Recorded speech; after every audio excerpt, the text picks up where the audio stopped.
As we bid farewell to the treacherous waters of colonial seafaring, let's turn our attention to another aspect of early American life that might surprise you. While ships battled the elements, a different kind of struggle was unfolding on land. Imagine stepping into the shoes of a colonial farmer, facing challenges that would make even the hardiest modern homesteader quake. Let's explore why you might not last a day in their world.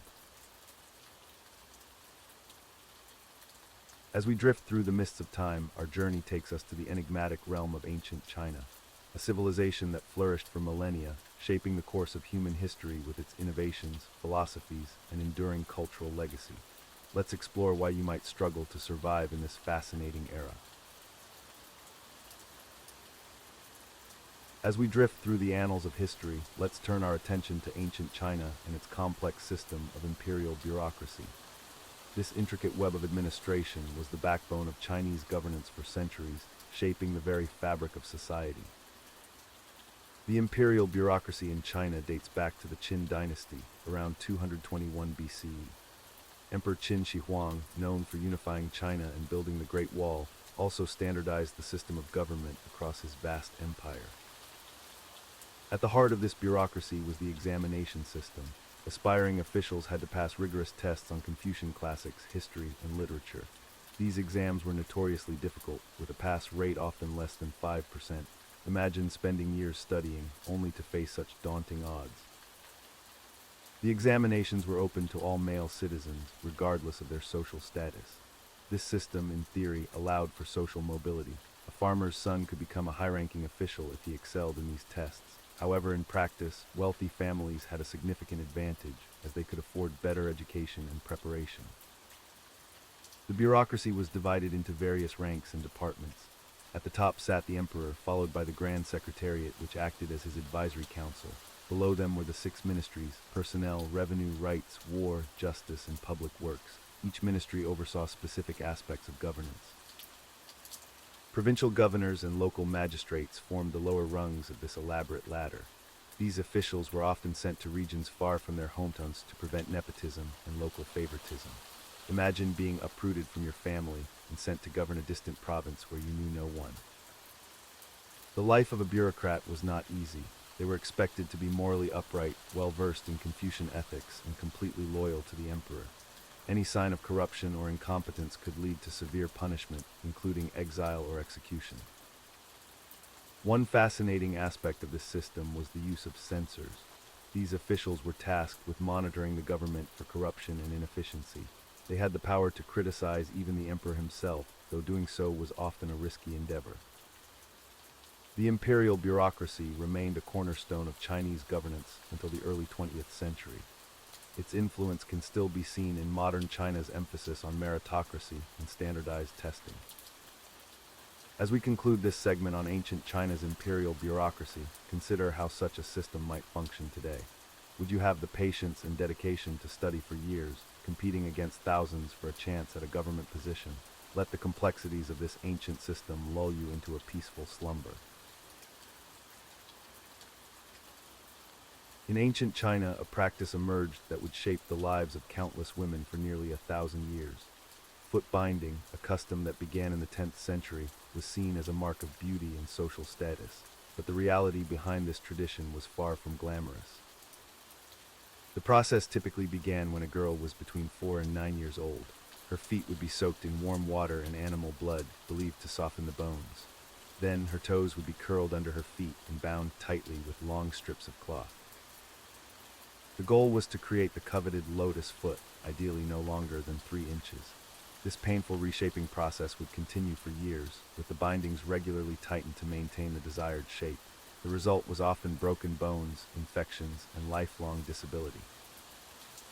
Women with bound feet were largely confined to their homes, unable to walk long distances or stand for extended periods. This immobility was seen as a sign of wealth and refinement, as it implied that a woman didn't need to work and could be supported by her family or husband. The practice was not just about physical appearance.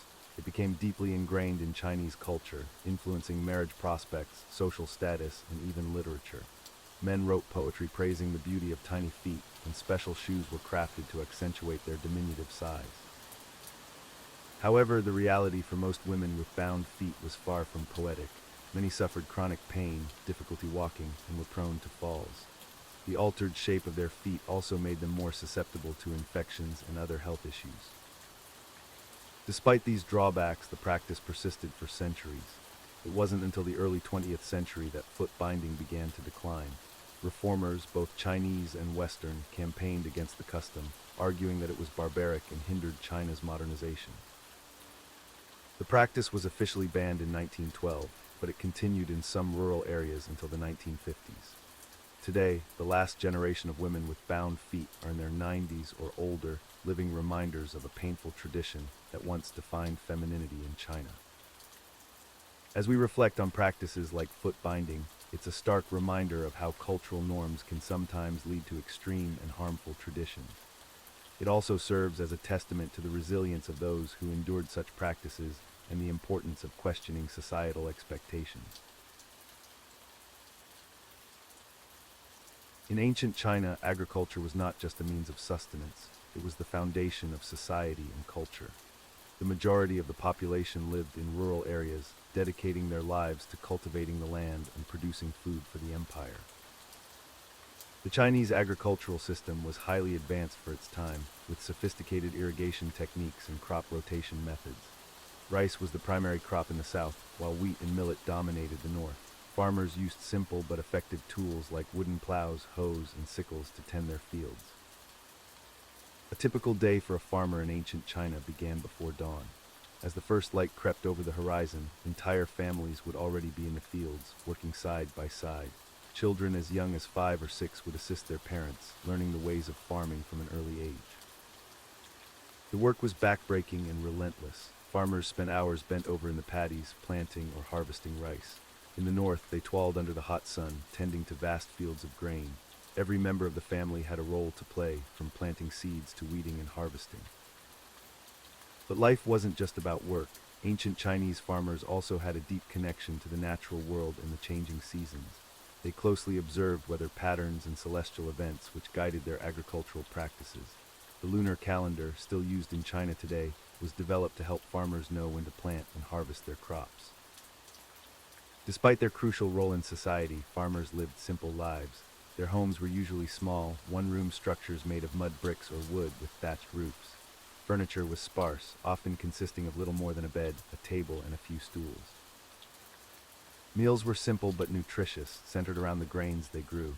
Rice or millet porridge was a staple, supplemented with vegetables from their gardens and occasionally meat or fish. Tea, which would later become synonymous with Chinese culture, was already an important part of daily life. The agricultural cycle also shaped social and religious practices. Festivals marking key points in the farming year, such as the Spring Festival and the Mid-Autumn Festival, became important cultural events that are still celebrated today. However, life for ancient Chinese farmers was far from idyllic. They faced constant threats from natural disasters, such as floods and droughts, which could destroy entire harvests.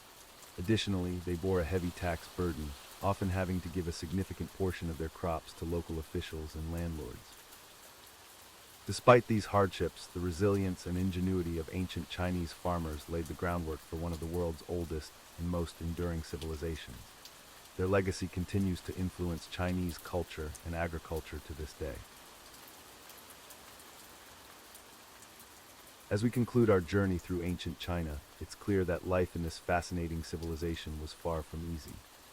The rigid social hierarchy, demanding agricultural labor, and harsh punishments for even minor offenses would make it challenging for a modern person to survive. The constant threat of invasions, natural disasters, and disease outbreaks added an extra layer of uncertainty to daily life. While we may romanticize the grandeur of the imperial courts or the wisdom of ancient philosophers, the reality for most people was a life of hard work and struggle. However, it's important to recognize that ancient Chinese society also made significant contributions to human progress. Their innovations in agriculture, medicine, and technology laid the groundwork for many advancements we enjoy today.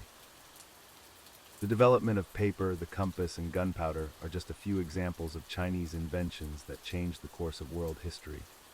Their rich cultural traditions in art, literature, and philosophy continue to influence global culture. As we drift off to sleep, let's reflect on how the challenges faced by people in ancient China shaped their resilience and ingenuity. While we may not want to trade our modern comforts for life in ancient China, we can certainly appreciate the enduring legacy of this remarkable civilization. In our next segment, we'll explore another fascinating period of history where survival was equally challenging but for entirely different reasons. So close your eyes, let your mind wander through the mists of time, and prepare for another soothing journey into the past. As we leave behind the harsh realities of colonial America, let's journey forward in time to explore another fascinating period in history. Our next destination takes us to the tumultuous era of the French Revolution, where we'll uncover why you wouldn't last a day in 18th century Paris. Prepare yourself for tales of political upheaval, social unrest, and the daily challenges faced by both aristocrats and common folk alike. As we leave behind the harsh realities of colonial America, let's journey to another frontier that was equally unforgiving. The Australian outback, with its unique challenges and untamed wilderness, awaited those brave or desperate enough to venture there. What perils lurked in this vast, sun-scorched land? As we journey through time and space to the Australian frontier of the 19th century, we find ourselves in a land teeming with unique and often deadly wildlife. The early European settlers faced challenges unlike anything they had encountered before, making survival a daily struggle against nature's most formidable creatures. Picture yourself stepping off a ship onto the shores of this vast, unfamiliar continent. The first thing you might notice is the intense heat, but it's not the climate that poses the greatest threat. It's the creatures that call this land home.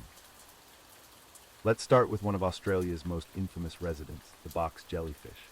These nearly invisible killers lurk in the coastal waters, their tentacles packed with enough venom to kill 60 adults. A single sting can cause excruciating pain and, in severe cases, cardiac arrest within minutes. Early settlers, unaware of this danger, often fell victim to these silent predators while simply trying to cool off in the inviting waters. Moving inland, you'd encounter another notorious Australian, the saltwater crocodile. These massive reptiles can grow up to 23 feet long and weigh over a ton. They're ambush predators lurking just beneath the water's surface, waiting for any unfortunate creature, human or animal, to come too close. Settlers quickly learned to be wary near any body of water, as these ancient predators could strike with lightning speed and crushing force. But it's not just the large creatures you'd need to watch out for. Australia is home to some of the world's deadliest snakes, including the inland taipan. Just a single bite from this unassuming serpent contains enough venom to kill 100 adult humans. Early settlers, unfamiliar with these reptiles, often stumbled upon them while clearing land or gathering firewood, leading to tragic encounters. Even the trees themselves could pose a threat. The Jimpai tree, found in the rainforests of northeastern Australia, is covered in stinging hairs that deliver a potent neurotoxin. The pain from brushing against this plant has been described as feeling like being burned with hot acid and electrocuted at the same time. The agony can last for months, and there are accounts of horses throwing themselves off cliffs after coming into contact with the tree's leaves. As if the animal kingdom wasn't challenging enough, early settlers also had to contend with poisonous plants like the stinging tree. Its large, heart-shaped leaves are covered in tiny silicone hairs that break off and embed themselves in the skin, causing intense pain that can last for weeks or even months. In this harsh environment, knowledge passed down through generations of indigenous Australians was invaluable. Their deep understanding of the land and its inhabitants often meant the difference between life and death for newcomers willing to learn. As we venture into the harsh realities of Australia's colonial past, we find ourselves face to face with the brutal existence of convict life on the frontier. Imagine being torn from your home in England, sentenced to transportation for a petty crime, and thrust into a world so alien and unforgiving that survival itself becomes a daily struggle. The journey to Australia was treacherous, with convicts crammed into overcrowded ships for months on end. Disease ran rampant, and many didn't survive the voyage. Those who did arrive faced a land that was both beautiful and deadly, with unfamiliar terrain, hostile wildlife, and an unforgiving climate. Upon arrival, convicts were assigned to various forms of labor. Some worked on government projects, building roads and bridges in the sweltering heat. Others were sent to work for free settlers, essentially becoming unpaid servants with little to no rights. The work was backbreaking, often lasting from sunrise to sunset, with meager rations barely sustaining their exhausted bodies. Punishment was swift and severe for those who stepped out of line. The dreaded cat-o'-nine tails, a whip with multiple knotted cords, was a common instrument of discipline. Convicts could receive dozens of lashes for minor infractions, leaving their backs a bloody mess of torn flesh. For more serious offenses, convicts might be sent to secondary punishment stations like Port Arthur in Tasmania. These hellish outposts were designed to break the spirit of even the most hardened criminals. Isolation, hard labor, and psychological torment were the order of the day. The natural environment posed its own set of challenges.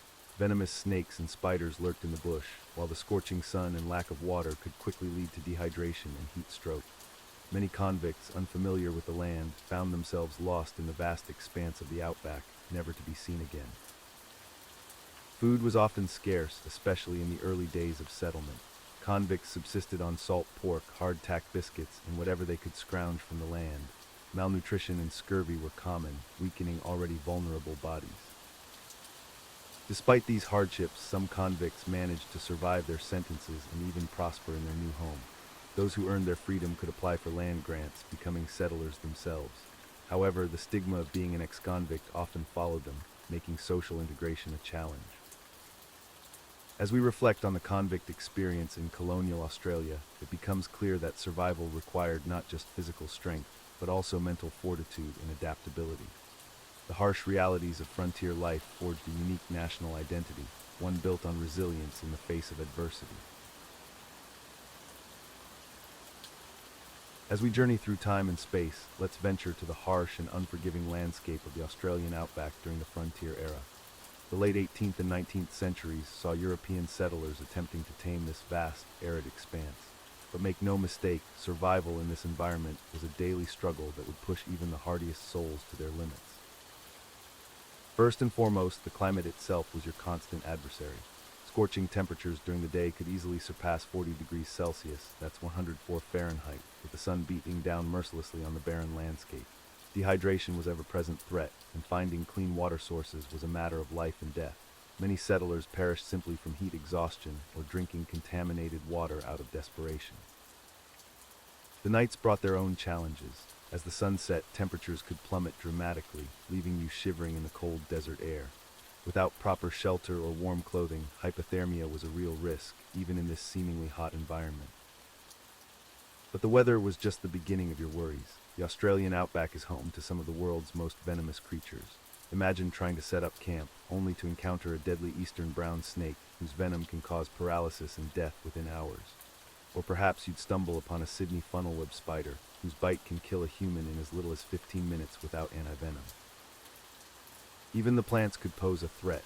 The jimpai tree, found in the more tropical regions, is covered in stinging hairs that can cause excruciating pain lasting for months. Settlers unfortunate enough to brush against one often described the sensation as being burned alive. Food scarcity was another constant concern. The arid landscape offered little in the way of familiar crops or game. Many settlers struggled to adapt to the native flora and fauna, leading to malnutrition and starvation. Those who did manage to cultivate crops faced the threat of unpredictable weather patterns, with prolonged droughts followed by sudden, destructive floods. Navigation in this vast, featureless landscape was a daunting task. Without modern GPS or even reliable maps, many explorers and settlers became hopelessly lost. The infamous Burke and Wills expedition of 1861-861 is a testament to how unforgiving the outback could be, with both leaders perishing in their attempt to cross the continent. Isolation took a heavy toll on the mental health of frontier settlers. The nearest neighbor or town could be hundreds of miles away, leaving you alone to face the challenges of this harsh environment. The constant struggle for survival, coupled with the eerie silence of the vast empty spaces, drove many to the brink of madness. As we conclude our journey through the Australian frontier, it's clear that life in this era was far from the romanticized version often portrayed in popular culture. The harsh realities of daily existence tested even the most resilient settlers. The isolation and vast distances between settlements meant that help was often days or weeks away. A simple injury or illness could quickly become life-threatening without access to proper medical care. The unpredictable climate, with its extreme heat and prolonged droughts, made agriculture a constant gamble. Encounters with indigenous populations were complex and often fraught with misunderstanding and conflict. The clash of cultures led to tragic consequences that continue to resonate in Australian society today. For women on the frontier, life was particularly challenging. They were expected to maintain households, raise children, and often contribute to farm work, all while facing limited opportunities for education or personal advancement. The Australian frontier was a place where nature ruled supreme. Venomous snakes, poisonous spiders, and other dangerous wildlife posed constant threats. Settlers had to quickly learn which plants were edible and which could be deadly. Despite these hardships, the pioneer spirit of those who ventured into the Australian outback shaped the nation's identity. Their resilience in the face of adversity, resourcefulness in adapting to new environments, and determination to build communities in the wilderness left an indelible mark on Australian history. As we reflect on this era, it's important to recognize both the achievements and the costs of frontier expansion. The lessons learned from this period continue to influence Australia's relationship with its land, its indigenous peoples, and its place in the world. As we conclude our exploration of colonial America's harsh realities, let's shift our focus to another intriguing period in history. We've seen how challenging life was for early settlers, but now we'll journey even further back in time. Prepare to discover the fascinating world of ancient Egypt, where pharaohs ruled and pyramids touched the sky. What secrets and surprises await us in this land of sand and mystery? As we journey back through time, let's explore the fascinating world of the Aztec Empire. This ancient civilization, known for its grandeur and complexity, flourished in central Mexico from the 14th to the 16th centuries. Prepare to discover why life in this powerful empire was far from ordinary. As we journey back in time to the Aztec Empire, let's explore the bustling city life that characterized this ancient civilization. The heart of the Aztec world was Tenochtitlan, a magnificent metropolis built on an island in Lake Texcoco, where modern-day Mexico City now stands. Imagine yourself walking through the streets of Tenochtitlan, surrounded by towering pyramids and grand temples. The city was a marvel of engineering, with a complex system of canals and causeways connecting various districts. These waterways served as both transportation routes and a means of flood control, showcasing the Aztecs' ingenuity in urban planning. The marketplace, or tianguis, was the epicenter of daily life for many Aztecs. Here, you'd find a dizzying array of goods from all corners of the empire. Vendors loudly hawked their wares, selling everything from exotic feathers and cacao beans to intricate textiles and precious stones. The air would be thick with the aroma of cooked food, incense, and the chatter of thousands of people going about their business. But city life in the Aztec Empire wasn't just about commerce. Education played a crucial role in society, with separate schools for nobles and commoners. Young boys learned about history, religion, and warfare, while girls were taught domestic skills and crafts. The Aztecs placed great importance on learning, believing that knowledge was a path to social advancement. Religion permeated every aspect of Aztec urban life. Temples dedicated to various gods dotted the cityscape, with the imposing Templo Mayor at its center. Regular religious ceremonies and festivals brought the community together, often involving elaborate rituals and, yes, human sacrifices. These practices, while shocking to modern sensibilities, were deeply ingrained in Aztec culture and believed to be necessary for the continuation of the world. The social structure in Aztec cities was highly stratified. At the top were the nobility and priests, followed by warriors, merchants, and artisans. At the bottom were the commoners and slaves. Despite this hierarchy, there were opportunities for social mobility, particularly through military achievements or success in trade. Sanitation in Aztec cities was surprisingly advanced for its time. Tenochtitlan had a sophisticated waste management system, with public toilets and waste collection boats that helped keep the city clean. This attention to hygiene contributed to the overall health of the urban population and impressed the Spanish conquistadors upon their arrival. As we drift off to sleep, imagine the sights, sounds, and smells of an Aztec city. The colorful markets, the imposing architecture, the constant hum of activity, all paint a picture of a vibrant urban culture that thrived long before the arrival of Europeans in the Americas. As we delve deeper into the annals of history, we find ourselves face to face with the Aztec Empire, a civilization known for its complex religious practices and rituals. let's explore some of the more intriguing aspects of Aztec religious life that might just make you grateful for modern times. The Aztecs believed in a pantheon of gods, each demanding constant appeasement through various means, including human sacrifice. At the heart of their religious practices was the belief that the gods had sacrificed themselves to create the world, and thus humans owed a blood debt that could only be repaid through ritual bloodletting and sacrifice. One of the most prominent deities was Huitzilopochtli, the god of war and the sun. The Aztecs believed that Huitzilopochtli required daily nourishment in the form of human hearts to maintain the sun's journey across the sky. This belief led to frequent wars, known as flower wars, specifically fought to capture prisoners for sacrifice. If you found yourself in the Aztec Empire, you might witness the gruesome spectacle of priests atop grand pyramids, wielding obsidian knives to cut open the chests of sacrificial victims and offer still-beating hearts to the gods. The bodies would then be rolled down the steep steps of the pyramid, a sight that would surely haunt your dreams for nights to come. But it wasn't just enemy captives who faced such fates. Aztec citizens, too, participated in various forms of bloodletting rituals. They would use maguey thorns, stingray spines, or obsidian blades to pierce their earlobes, tongues, or genitals, collecting the blood on paper, which was then burned as an offering to the gods. Children were not exempt from these practices either. From a young age, Aztec youth were taught the importance of blood offerings.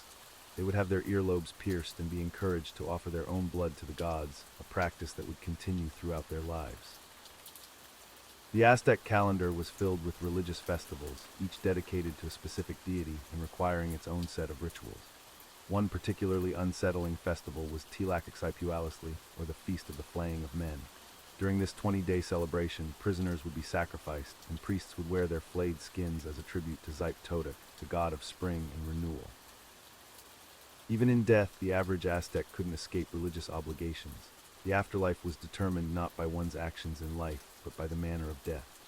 Warriors who died in battle or sacrifice were believed to accompany the sun on its daily journey, while those who died of natural causes faced a treacherous journey through the 9 levels of the underworld. As we reflect on these practices, it's important to remember that while they may seem brutal to us, they were an integral part of Aztec worldview and belief system. The Aztecs saw these rituals as necessary for maintaining cosmic order and ensuring the continuation of the world as they knew it. The Aztec Empire, a formidable civilization that flourished in central Mexico from the 14th to the 16th centuries, was renowned for its complex warrior culture. This society placed immense value on military prowess and conquest, shaping every aspect of Aztec life. At the heart of Aztec warrior culture was the concept of the Flower War, or Xochitl. These ritualized conflicts were fought not primarily for territorial gain, but to capture prisoners for religious sacrifices. The Aztecs believed that the gods required human blood to maintain the cosmic order, and warfare was seen as a sacred duty to fulfill this obligation. The path of an Aztec warrior began in childhood. Young boys were trained from an early age in the art of combat, learning to use weapons such as the macuahuitl, a wooden sword embedded with obsidian blades, and the atlatl, a spear-throwing device. They were also taught the importance of discipline, endurance, and loyalty to the state. As they grew older, Aztec men entered a rigid military hierarchy. The most basic rank was that of a commoner soldier, but through acts of bravery and the capture of enemies, warriors could ascend to elite status. The highest ranks were reserved for those who had captured multiple enemies in battle, with the most prestigious being the Eagle and Jaguar warriors. These elite warriors were easily identifiable by their elaborate costumes, which mimicked the animals they were named after. Eagle warriors wore headdresses resembling eagle heads, while Jaguar warriors donned suits made from jaguar pelts. These outfits were not just for show. They were believed to imbue the wearer with the strength and ferocity of these powerful creatures. The ultimate goal for an Aztec warrior was to die in battle or on the sacrificial stone. This was considered the most honorable death, guaranteeing a place in the afterlife alongside the sun god, Huitzilopochtli. Those who died this way were believed to be reincarnated as hummingbirds, symbols of rebirth and warriors' souls. Aztec warfare was not just about individual glory, however.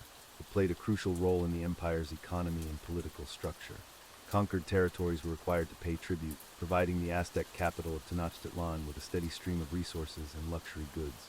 This system of tribute and conquest allowed the Aztec Empire to grow and prosper, becoming one of the most powerful states in Mesoamerica.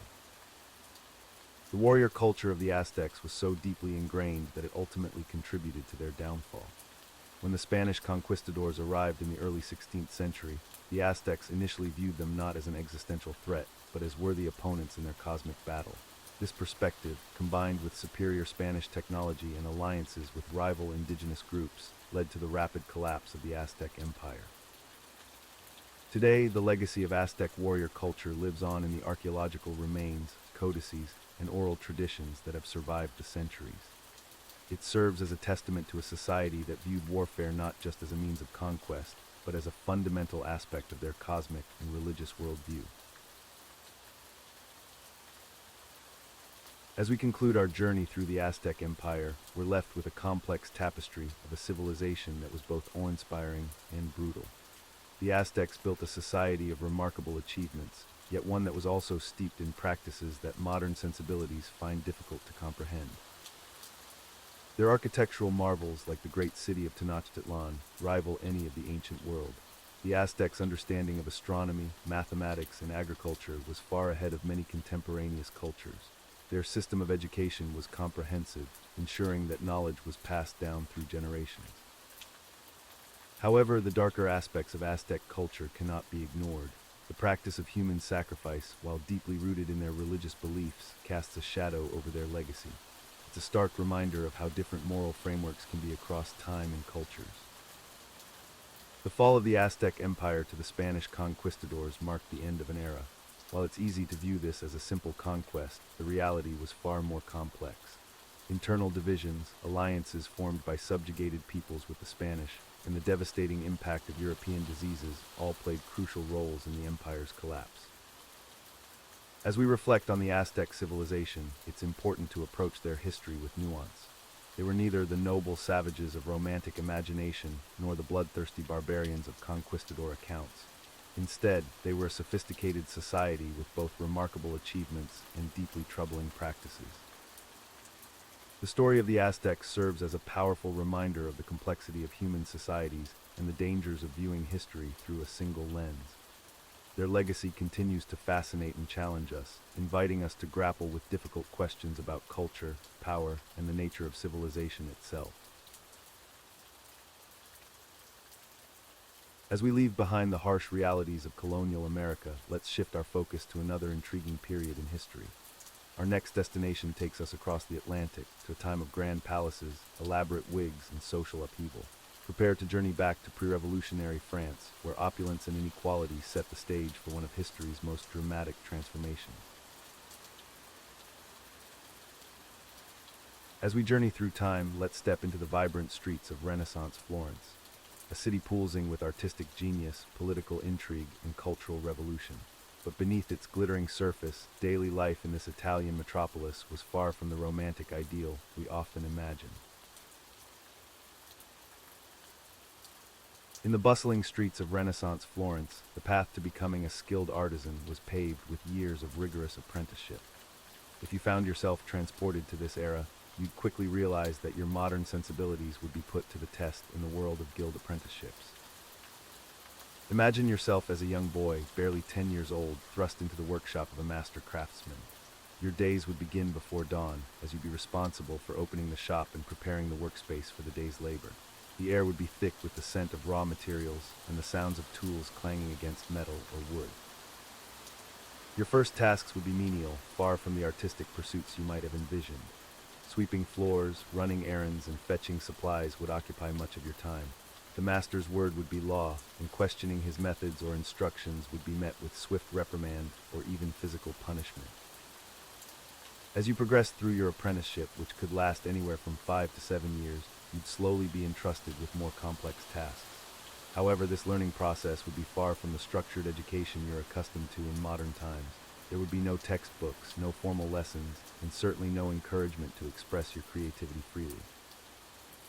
Instead, you'd learn through observation and imitation, carefully watching the master and more experienced journeymen as they worked. Mistakes would be costly, both in terms of wasted materials and potential punishment.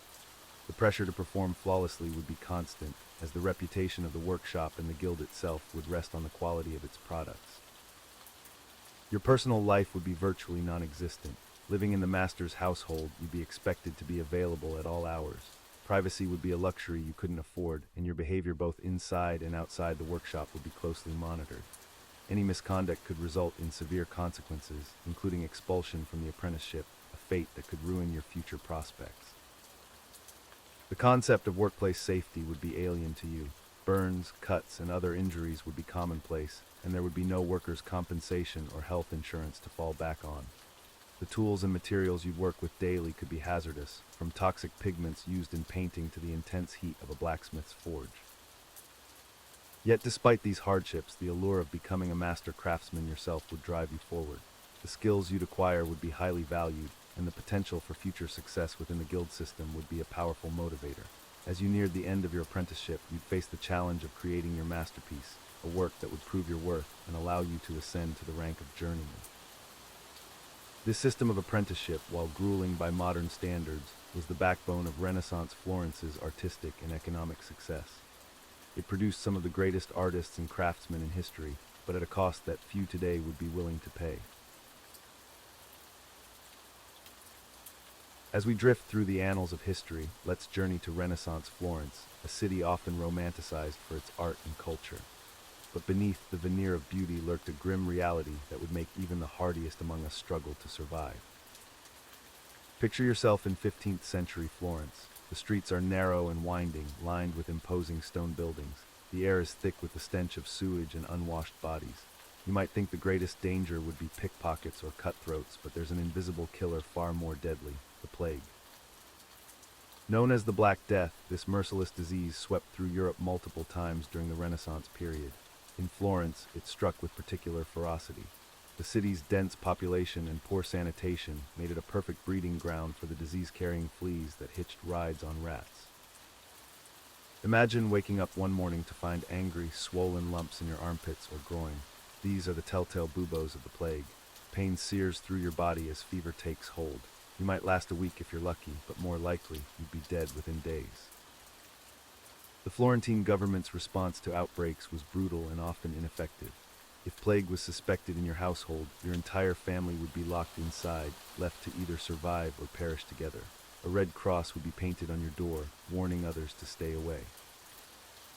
Those who could afford it fled the city, leaving the poor to fend for themselves. The streets would become eerily quiet, save for the cries of the dying and the ominous call of "Bring out your dead," as corpse collectors made their rounds. Even if you managed to avoid the plague, life in Renaissance Florence was far from easy. The average lifespan was short, around 40 years. Infant mortality was high, with nearly half of all children dying before their 5th birthday. The romantic notion of being a great artist or scholar in this era, for most, it was an impossible dream. The vast majority of Florentines were laborers struggling to make ends meet. You'd likely work from dawn to dusk, 6 days a week, with only religious holidays offering respite. So the next time you admire a painting by Botticelli or marvel at the genius of Leonardo da Vinci, remember the harsh reality that surrounded their creation. The Florence of the Renaissance was a city of stark contrasts, unparalleled beauty and creativity existing alongside suffering and death. As we leave behind the plague-ridden streets of Florence, let's be grateful for the advances in medicine and sanitation that make our modern lives so much more comfortable and secure. As we journey through the annals of history, let's turn our attention to Renaissance Florence, a city-state brimming with political intrigue and artistic brilliance. In the 15th century, Florence was not just a cradle of art and culture, but also a hotbed of complex political maneuvering. At the heart of Florentine politics stood the powerful Medici family. Their rise to prominence began with Giovanni di Bicci de' Medici, a wealthy banker who laid the foundation for his family's influence. However, it was his son, Cosimo de' Medici, who truly cemented the family's grip on power. Cosimo's political acumen was unparalleled. He understood that true power in Florence lay not in holding official titles, but in controlling those who did. Through a combination of strategic alliances, financial leverage, and careful manipulation of the city's complex electoral system, Cosimo became the de facto ruler of Florence without ever holding the position of Gonfaloniere, the highest office in the Florentine Republic. This indirect rule allowed the Medici to maintain the facade of republican governance while wielding immense influence behind the scenes. It was a delicate balancing act that required constant vigilance and political maneuvering. The Medici's main rivals were other wealthy families, such as the Albizzi and the Strozzi. These families engaged in a constant struggle for power, forming alliances, betraying each other, and even resorting to exile and assassination attempts. One particularly dramatic episode occurred in 1433 when the Albizzi faction managed to have Cosimo arrested and exiled. However, Cosimo's vast wealth and network of allies allowed him to turn his exile into an opportunity. He used his time in Venice to forge new alliances and strengthen his position. Within a year, he returned to Florence triumphant, while his enemies found themselves exiled or marginalized. The political landscape of Renaissance Florence was further complicated by its relationship with other Italian city-states and European powers. Florence had to navigate carefully between the ambitions of Milan, Venice, the Papal States, and foreign powers like France and the Holy Roman Empire. This constant state of political tension and intrigue created an environment where art and culture flourished. The Medici and other wealthy families became patrons of the arts, commissioning works from artists like Botticelli, Michelangelo, and Leonardo da Vinci as a way to display their power and sophistication. As we drift off to sleep, imagine the narrow streets of Florence, where behind every palazzo facade, political schemes were hatched, alliances were forged, and the course of history was shaped by the subtle art of Renaissance politicking. As we conclude our journey through Renaissance Florence, it's clear that this era was a pivotal moment in human history. The city's transformation from a medieval town to a center of art, culture, and innovation set the stage for the modern world we know today. The legacy of Renaissance Florence continues to influence our world in countless ways. The artistic techniques pioneered by masters like Leonardo da Vinci and Michelangelo still inspire artists and architects. The scientific advancements and philosophical ideas that emerged during this period laid the groundwork for the Enlightenment and the scientific revolution. However, it's important to remember that life in Renaissance Florence was not without its challenges. The stark social inequalities, political intrigues, and frequent outbreaks of disease would have made daily life difficult for many of its inhabitants. The glittering achievements of the Renaissance often overshadow these harsher realities. As we reflect on this era, we can appreciate the incredible human drive for creativity and knowledge that flourished in Florence. The patronage of the Medici family and other wealthy citizens created an environment where talent could thrive, leading to an unprecedented explosion of artistic and intellectual output. The Renaissance spirit of curiosity and innovation continues to resonate with us today. It reminds us of the potential for human achievement when we combine creativity, knowledge, and ambition. As we face our own global challenges, perhaps we can draw inspiration from the Renaissance, finding new ways to push the boundaries of art, science, and human understanding. As you drift off to sleep, imagine yourself walking through the streets of 15th century Florence, surrounded by the beauty and innovation of the Renaissance. Let the echoes of this remarkable era guide you into peaceful slumber, filled with dreams of human potential and artistic wonder. As we conclude our exploration of colonial America, let's shift our focus to another fascinating period in history. We've seen how challenging life was for early settlers, but now we'll journey to a different time and place where survival took on new meanings and challenges. Get ready to discover why you wouldn't last a day in our next historical era as we delve into the complexities and hardships of a world far removed from our modern comforts. As we journey through time, our next destination takes us to the vast and enigmatic Russian Empire. Spanning centuries and continents, this colossal realm shaped the course of history, leaving an indelible mark on the world we know today. As we journey through the annals of history, we find ourselves in the vast expanse of the Russian Empire, where the lives of serfs paint a stark picture of hardship and struggle. Imagine, if you will, waking up each day knowing that your very existence is bound to the land you work, with little hope of ever breaking free from this cycle of servitude. In the 18th and 19th centuries, Russian serfs, who made up the majority of the population, lived under a system that was barely distinguishable from slavery. Your life as a serf would begin and end on the same estate, owned by a nobleman who held complete authority over your fate. From the moment of your birth, you'd be registered as property, your name inscribed in the estate's ledger alongside cattle and farm equipment. Your daily routine would be grueling and monotonous. Rising before dawn, you trudge to the fields, armed with rudimentary tools to till the soil, plant crops, or harvest the yield. The work was backbreaking, and the hours were long, often stretching from sunrise to sunset. Your hands would be calloused, your back perpetually aching, and your skin weathered by the harsh Russian elements. But the hardships didn't end with physical labor. As a serf, you'd have no control over your own life decisions. Want to marry? You'd need your master's permission. Dreaming of learning to read or write, education was a luxury rarely afforded to serfs. Your children would be born into the same system, their futures predetermined by their status at birth. The living conditions for serfs were abysmal by modern standards.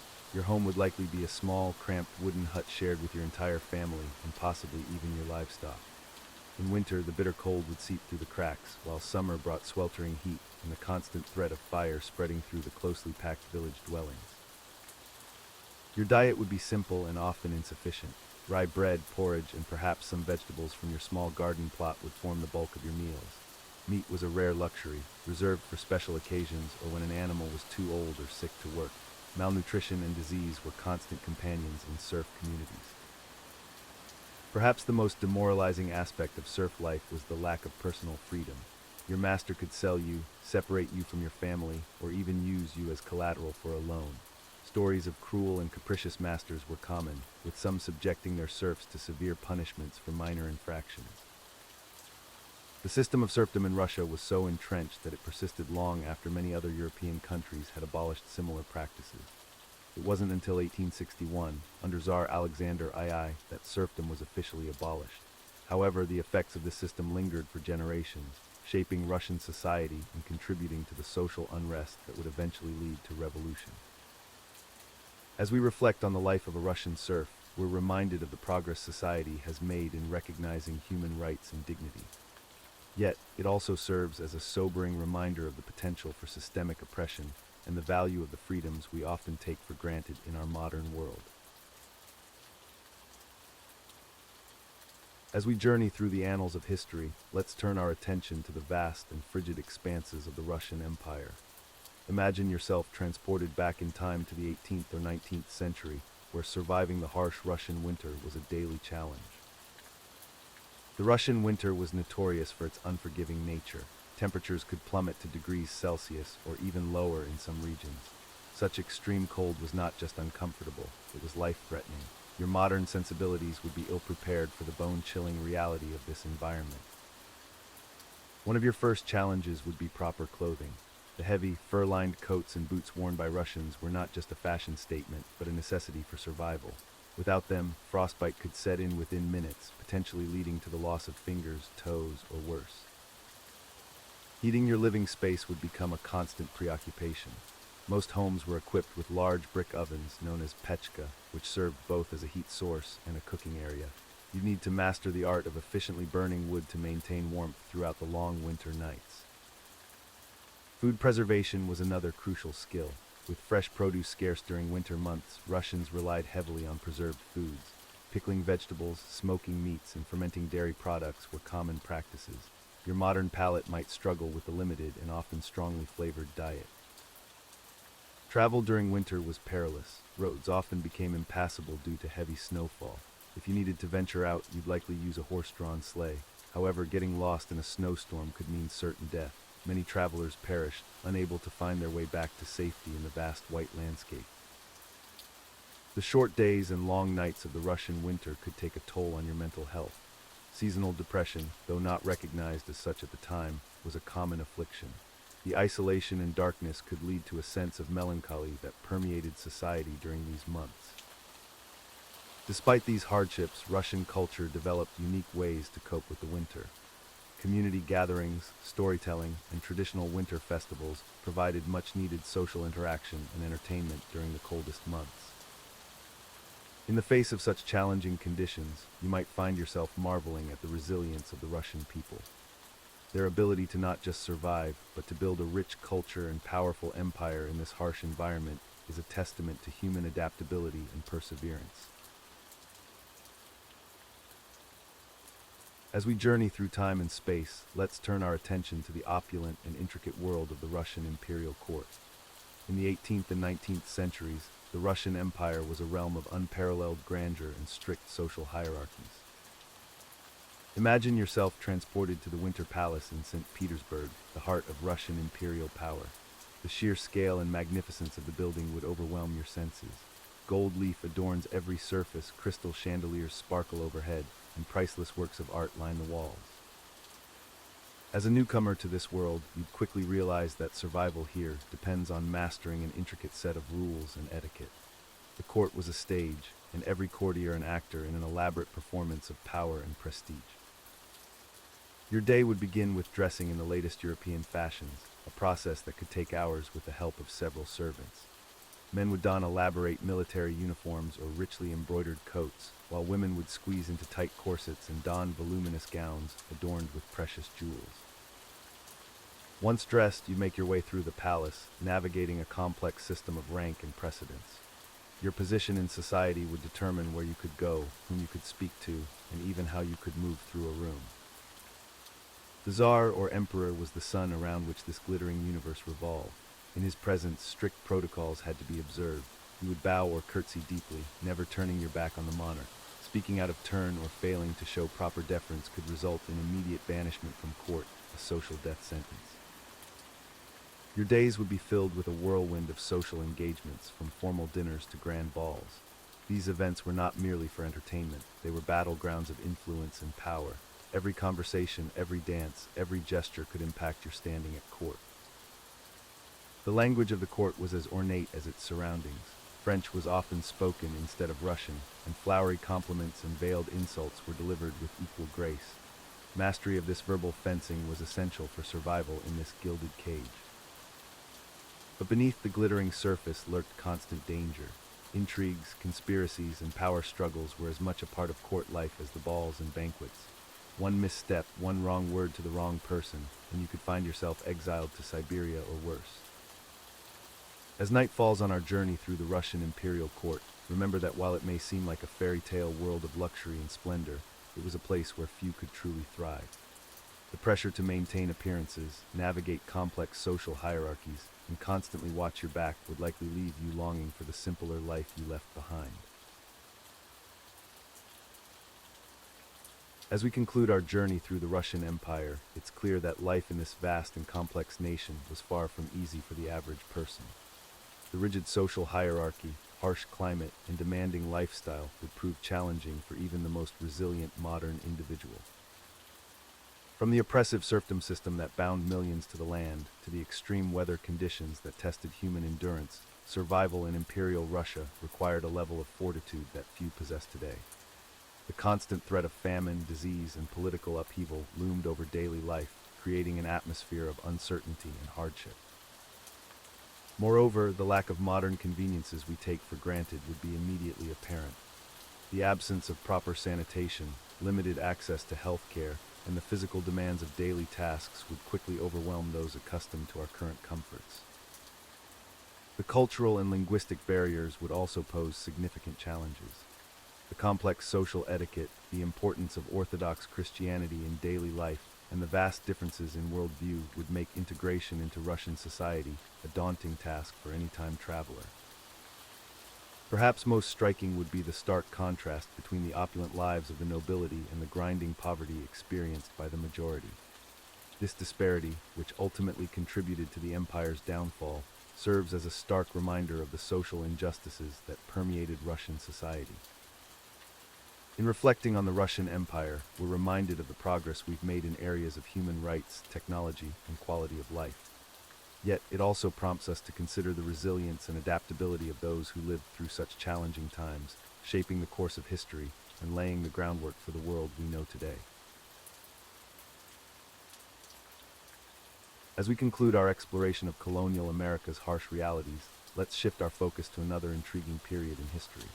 We've seen how challenging daily life was for early settlers, but now, imagine yourself transported to a different time and place entirely.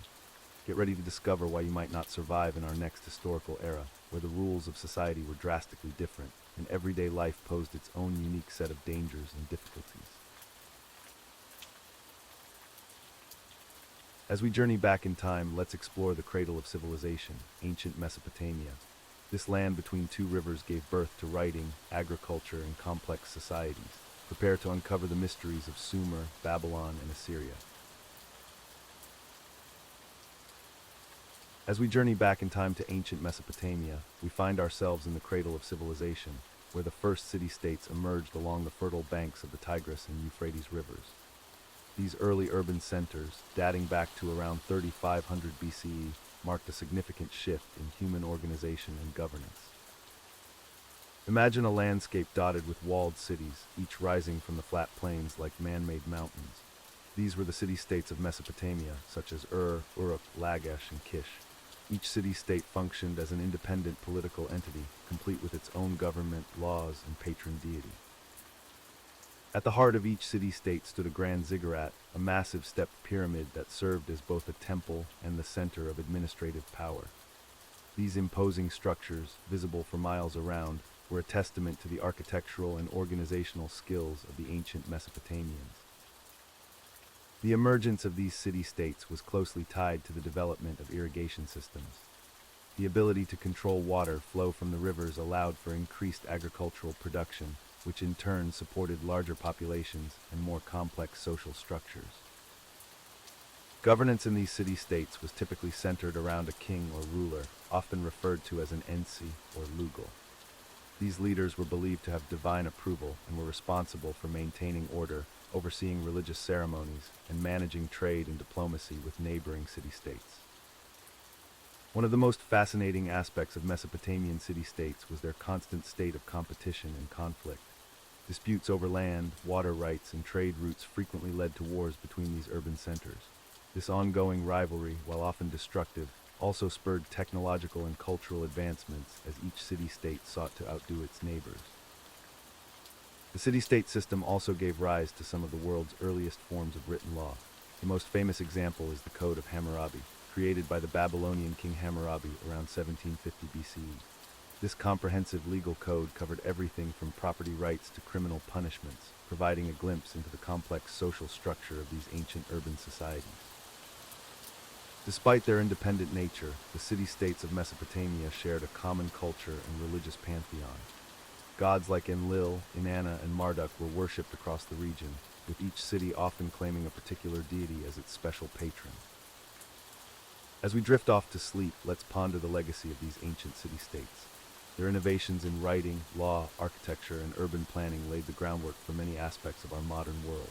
From the bustling markets of to the towering ziggurats of Uruk, these early experiments in civilization continue to captivate our imagination and inform our understanding of human history.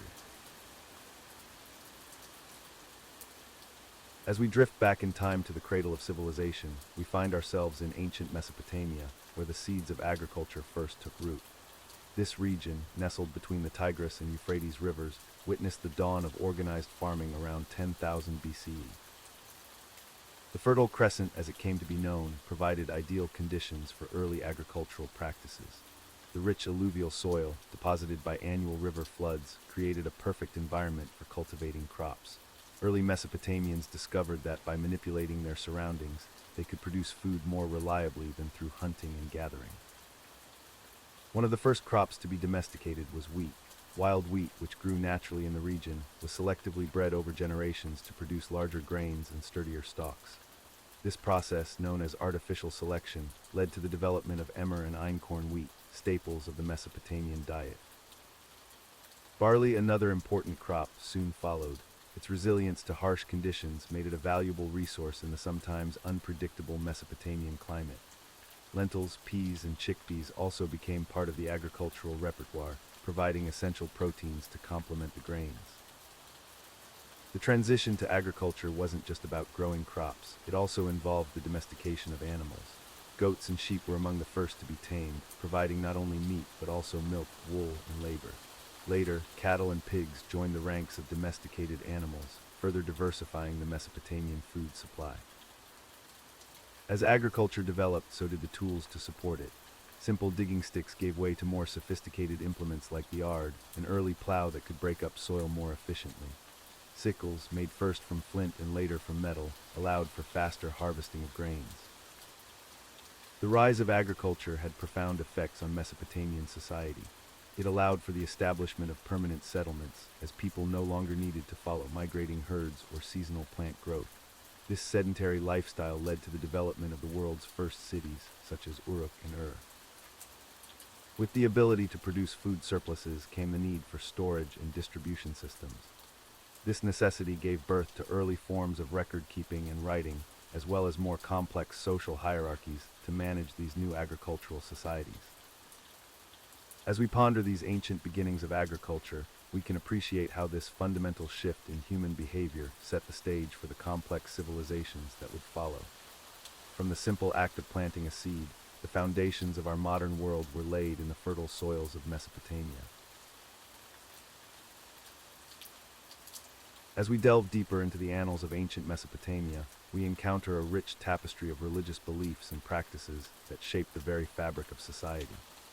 The people of this region held a polytheistic worldview, believing in multiple gods and goddesses who governed various aspects of life and nature.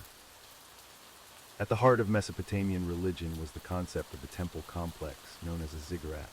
These massive stepped structures were believed to be the earthly dwelling places of the gods.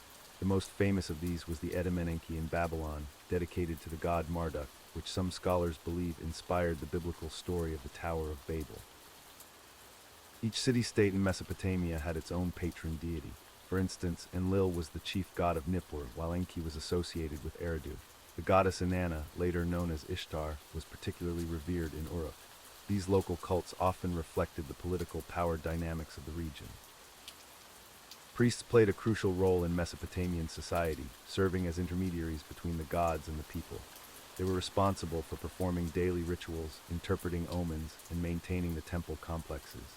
The highest-ranking priests often wielded significant political influence, sometimes rivaling that of kings. One of the most important religious ceremonies in ancient Mesopotamia was the New Year festival, known as a Kidu. This elaborate celebration lasted for 11 days and included rituals of purification, the recitation of creation myths, and the symbolic marriage of the god and goddess. Divination was another key aspect of Mesopotamian religious life. Priests would interpret various signs and omens to predict the future and understand the will of the gods. This could involve examining the entrails of sacrificed animals, observing celestial phenomena, or interpreting dreams. The concept of personal gods also emerged in Mesopotamian religion. Individuals would often have a patron deity to whom they would pray for protection and guidance. This relationship was seen as a contract of sorts, with the worshipper providing offerings and devotion in exchange for divine favor. Mesopotamian mythology was rich and complex, with numerous stories and epics passed down through generations. The most famous of these is perhaps the Epic of Gilgamesh, which explores themes of mortality, friendship, and the quest for immortality. As we drift off to sleep, let us ponder the profound impact of these ancient beliefs on the development of human civilization. The religious practices of Mesopotamia laid the groundwork for many later faiths and continue to fascinate scholars and spiritual seekers to this day. As we conclude our journey through ancient Mesopotamia, we're left with a profound appreciation for the lasting impact of this cradle of civilization. From the banks of the Tigris and Euphrates rivers emerged innovations that would shape human society for millennia to come. The Sumerians, Akkadians, Babylonians, and Assyrians each contributed to a rich tapestry of cultural and technological advancements. Their pioneering efforts in agriculture, writing, law, and urban planning laid the groundwork for future civilizations across the globe. The Code of Hammurabi, one of the earliest known legal codes, continues to influence modern jurisprudence. The development of cuneiform writing revolutionized record-keeping and literature, allowing knowledge to be preserved and shared across generations. Mesopotamian achievements in mathematics and astronomy paved the way for future scientific discoveries.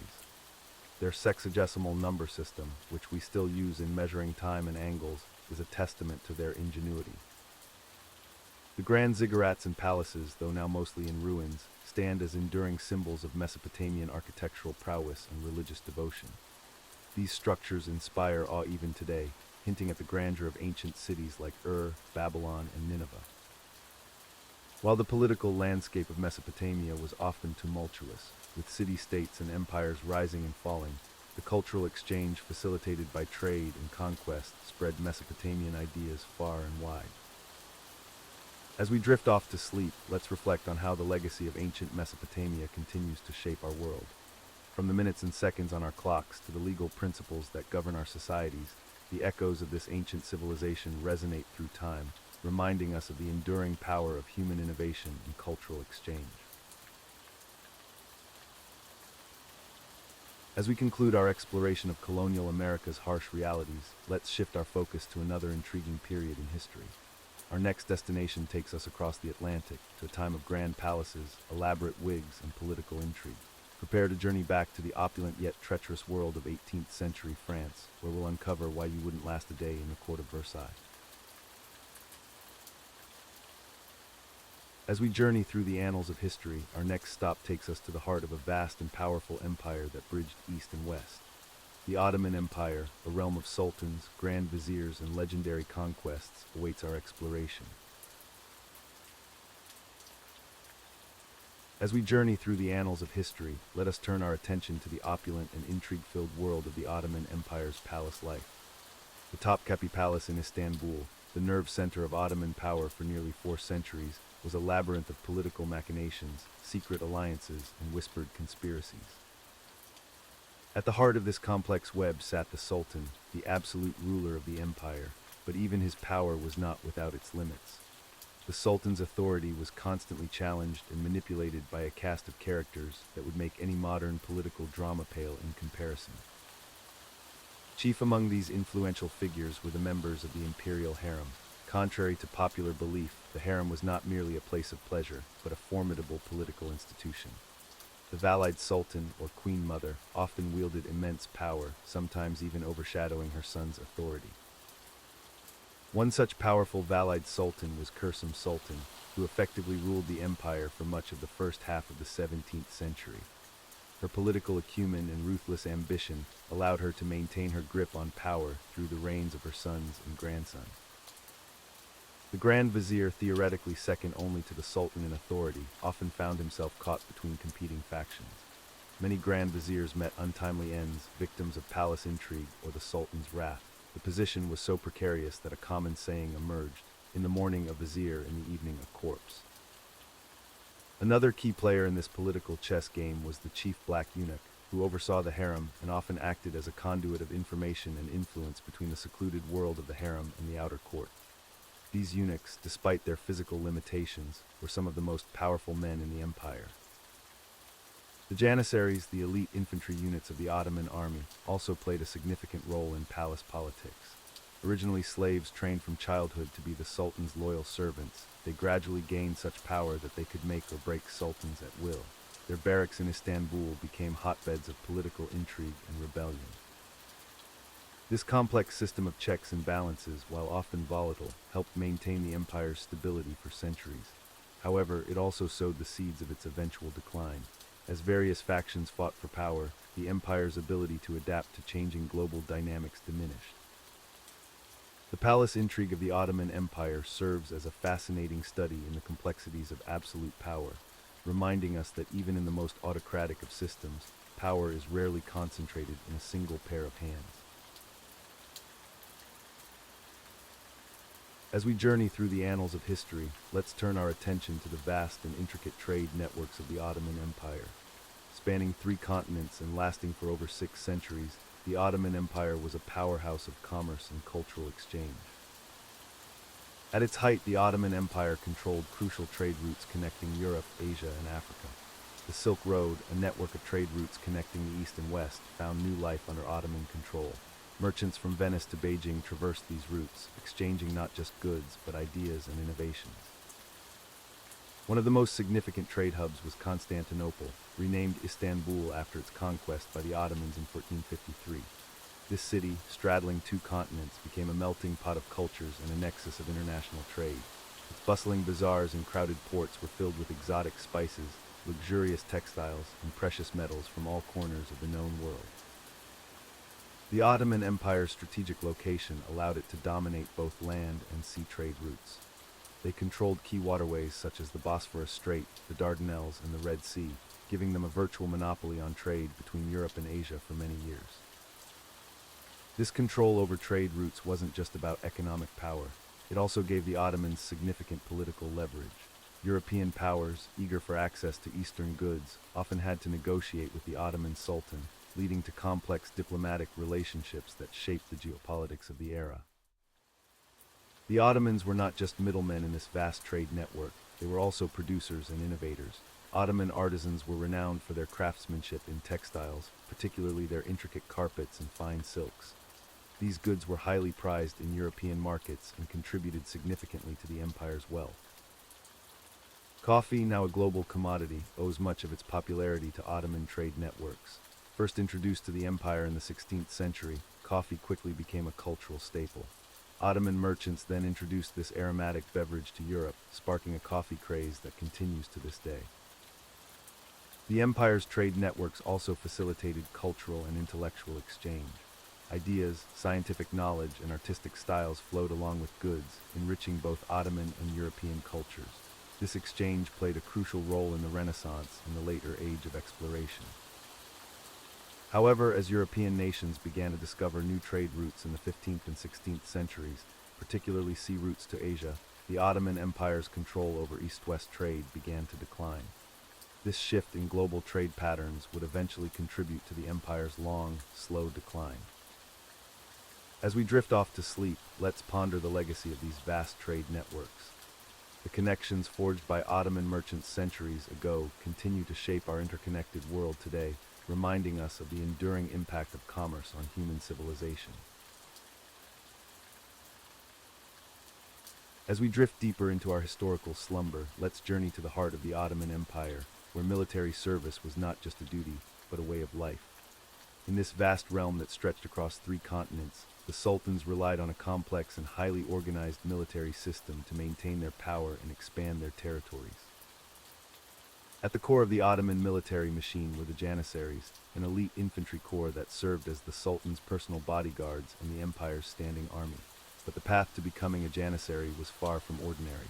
Young Christian boys from conquered territories were forcibly taken from their families through a system called devshirm, or blood tax. These children, some as young as 8 years old, were converted to Islam and rigorously trained in the ways of war and loyalty to the Sultan. While this practice may seem cruel to our modern sensibilities, it was seen as a path to power and prestige within the empire. Janissaries received the best education, lived in comfortable barracks, and enjoyed many privileges that ordinary citizens could only dream of. But military service in the Ottoman Empire wasn't limited to the Janissaries. The Sipahi cavalry formed another crucial component of the army. These mounted warriors were granted land in exchange for their service, creating a system similar to European feudalism. However, unlike their Western counterparts, Sipahis were expected to maintain their equipment and horses at their own expense. For the average Ottoman subject, military service could come in many forms. During times of war, which were frequent in the empire's expansionist era, men from various provinces were conscripted into the army. These auxiliary troops, known as azabs, served primarily as light infantry and archers. Their terms of service varied, but they could find themselves far from home for extended periods. The Ottoman Navy also played a crucial role in the empire's military might. Coastal regions were required to provide sailors and ships, while experienced seamen from conquered territories, particularly Greeks and Italians, were often pressed into service. The fearsome Ottoman galleys patrolled the Mediterranean, engaging in both trade protection and piracy. As we sink deeper into our historical reverie, imagine the sounds of marching Janissary bands, their distinctive music a symbol of Ottoman power. Picture the colorful tents of a vast military encampment, stretching as far as the eye can see. The air is thick with the scent of horses, leather, and the smoke from countless campfires. In this world, your fate could change in an instant. A Christian boy taken from his family might rise to become a powerful Janissary officer. A farmer could find himself marching alongside thousands of others, far from his fields. And a coastal villager might be swept up into the ranks of the Sultan's navy, sailing to distant shores he'd only heard of in stories. As we close our eyes and drift off, let the echoes of Ottoman military glory fade into the mists of history, a reminder of a time when service to the empire was not just a career, but a way of life that shaped the destinies of millions. The Ottoman Empire's legacy continues to shape the modern world in countless ways. Its influence on art, architecture, cuisine, and culture can still be felt across the regions it once ruled. The empire's decline and fall had far-reaching consequences that reverberate to this day. The dissolution of the Ottoman Empire after World War I led to the creation of numerous new nation-states in the Middle East and Balkans. This redrawing of borders, often along arbitrary lines, has contributed to ongoing conflicts and tensions in these regions. The complex ethnic and religious tapestry of the former empire continues to influence geopolitics in the 21st century. Moreover, the Ottoman Empire's role in bridging East and West cannot be overstated. For centuries, it served as a crucial link between Europe and Asia, facilitating trade, cultural exchange, and the spread of ideas. This legacy of multiculturalism and diversity remains an important part of Turkey's identity today. The empire's administrative and legal systems also left a lasting impact. Many of the bureaucratic structures and legal codes implemented during Ottoman rule formed the basis for modern governance in countries like Turkey, Egypt, and parts of the Balkans. The millet system, which allowed religious minorities a degree of autonomy, influenced later concepts of pluralism and minority rights. As we reflect on the rise and fall of the Ottoman Empire, we're reminded of the cyclical nature of history. Great powers rise and fall, borders shift, and cultures evolve.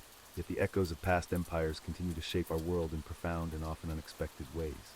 The story of the Ottomans serves as a fascinating chapter in the grand narrative of human civilization, offering valuable lessons for our understanding of power, culture, and the ever-changing global landscape. As we conclude our exploration of colonial America's harsh realities, let's shift our focus to another intriguing period in history. We've seen how challenging daily life was for early settlers, but now we'll journey to a different time and place where equally fascinating stories await. Our next historical chapter promises to be just as captivating, revealing how people of the past faced their own unique struggles and triumphs. As we journey through time, our next stop takes us to the opulent world of Mughal India. This era, spanning from the 16th to the 19th centuries, was marked by architectural marvels, cultural refinement, and complex political intrigue. Let's explore why you might not have survived in this fascinating period. As we journey through the annals of history, let us now turn our attention to the opulent and intricate world of Mughal India's court life. The Mughal Empire, which ruled over much of the Indian subcontinent from the 16th to the 19th centuries, was known for its lavish palaces, intricate artwork, and complex court etiquette. At the heart of Mughal court life was the emperor himself, who sat atop a rigid hierarchy that governed every aspect of daily life within the palace walls. The emperor's word was law, and his favor could make or break the fortunes of courtiers and nobles alike. The imperial court or darbar was a sight to behold. Held in grand halls adorned with precious stones and intricate carvings, these gatherings were where the emperor would receive visitors, conduct business, and dispense justice. Imagine the scene, nobles dressed in their finest silks and jewels, vying for the emperor's attention, while skilled artisans and scholars presented their latest works. One of the most important figures in the Mughal court was the vizier, or prime minister. This powerful individual was responsible for managing the day-to-day affairs of the empire, and often wielded considerable influence over the emperor himself. Other key positions included the Mir Bakshi, who oversaw military affairs, and the Diwan-i-Khas, who managed the empire's finances. The harem or zanana was another crucial aspect of Mughal court life. This secluded area of the palace was home to the emperor's wives, concubines, and female relatives. Far from being mere ornaments, the women of the harem often wielded significant political power behind the scenes, influencing decisions and shaping alliances. Court life in Mughal India was also characterized by its emphasis on the arts and learning. Emperors like Akbar the Great were known for their patronage of literature, music, and painting. The court attracted some of the finest minds and talents from across the empire and beyond, resulting in a flourishing of culture that produced masterpieces like the Taj Mahal and the intricate miniature paintings that still captivate us today. However, life at the Mughal court was not all glitter and gold. Intrigue, jealousy, and political machinations were constant undercurrents. Courtiers had to navigate a complex web of alliances and rivalries, always aware that a misstep could lead to disgrace or even death. The struggle for succession among royal princes was particularly brutal, often leading to fratricidal conflicts that weakened the empire from within. As we drift off to sleep, let us ponder the paradox of Mughal court life, a world of unparalleled beauty and refinement, yet one fraught with danger and uncertainty. It serves as a reminder that even in the most gilded of cages, human nature remains a complex and often unpredictable force.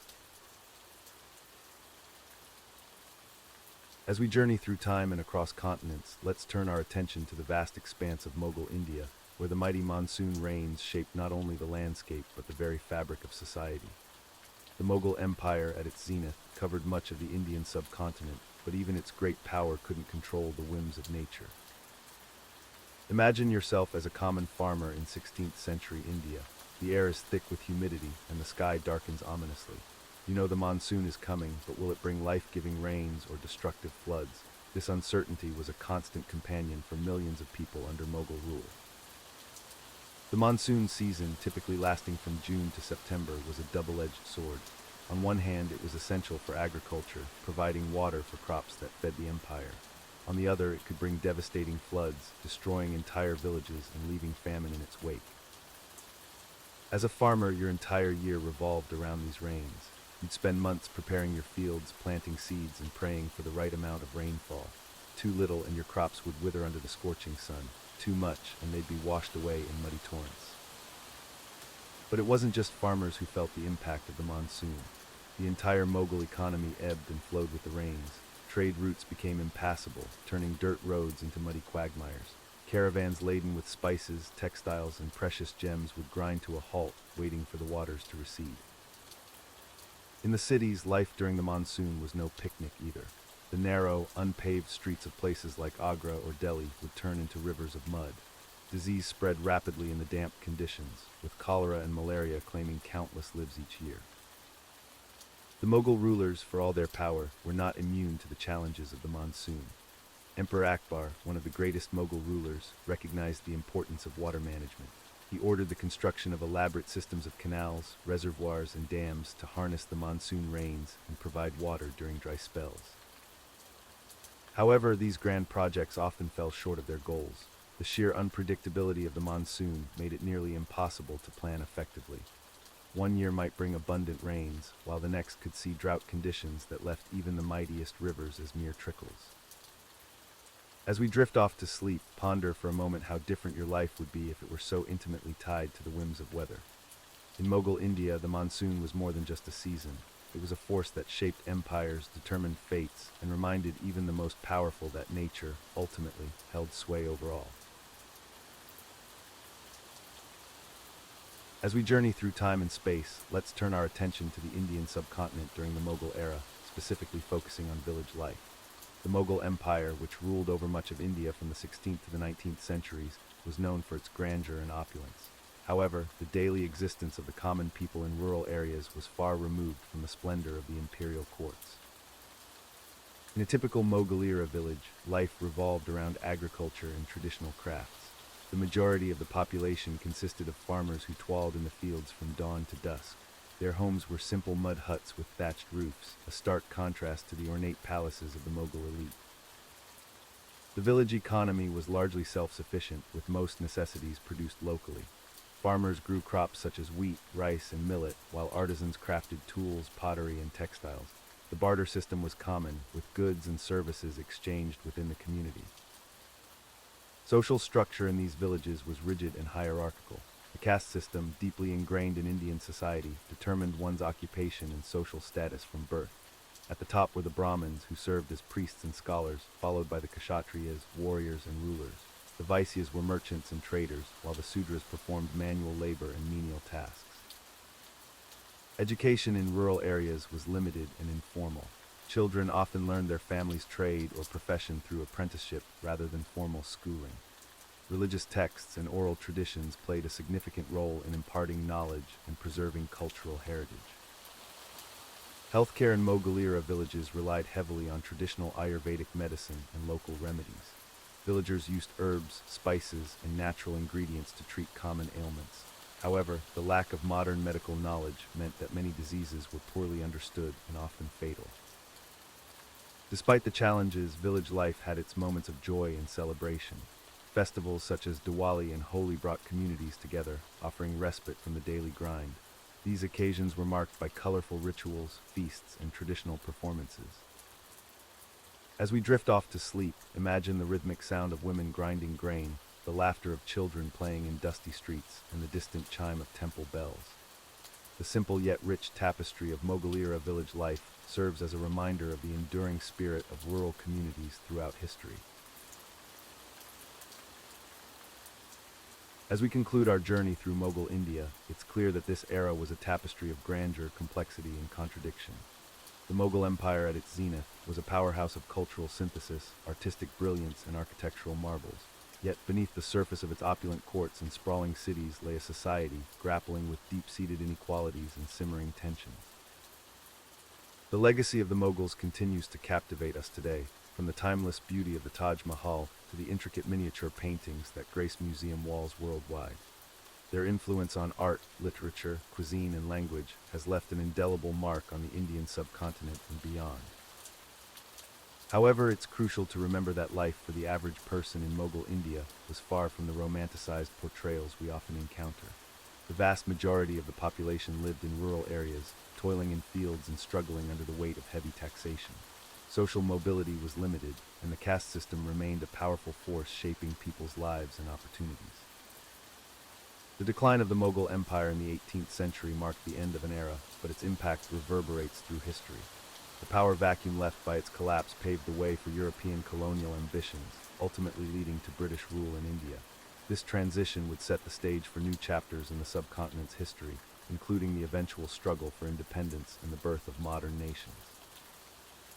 As we drift off to sleep, let the echoes of Mughal India's story remind us of the complex tapestry of human history, a narrative woven with threads of triumph and tragedy, innovation and tradition, power and vulnerability. In understanding the past, we gain insights into our present and glimpse possibilities for our future. As we leave behind the challenges of colonial America, let's journey to another era that might seem more appealing at first glance, but appearances can be deceiving. Our next destination takes us to a time of opulence, grandeur, and extreme social pressure. Prepare yourself as we step into the glittering world of the Victorian era, where life was anything but simple. As we leave behind the bustling cities of the East, we journey westward to a land of untamed wilderness and rugged frontier life. Welcome to the Wild West, where lawlessness reigns supreme and survival is a daily challenge. Prepare yourself for tales of cowboys, outlaws, and pioneers. As we journey through the annals of American history, we find ourselves in the untamed expanse of the Wild West, where frontier justice reigned supreme.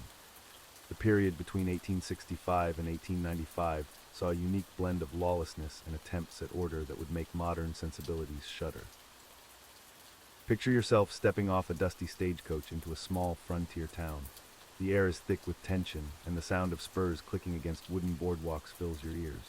Here in this lawless land, justice was often swift, brutal, and sometimes misguided. One of the most iconic symbols of frontier justice was the wanted poster.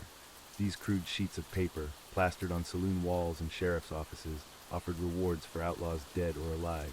The emphasis on dead speaks volumes about the nature of law enforcement in these parts. Vigilante groups like the infamous Montana Vigilantes took matters into their own hands when formal law enforcement was absent or ineffective.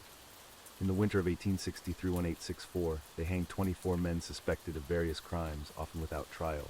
Their motto, 3777, believed to represent the dimensions of a grave, struck fear into the hearts of wrongdoers.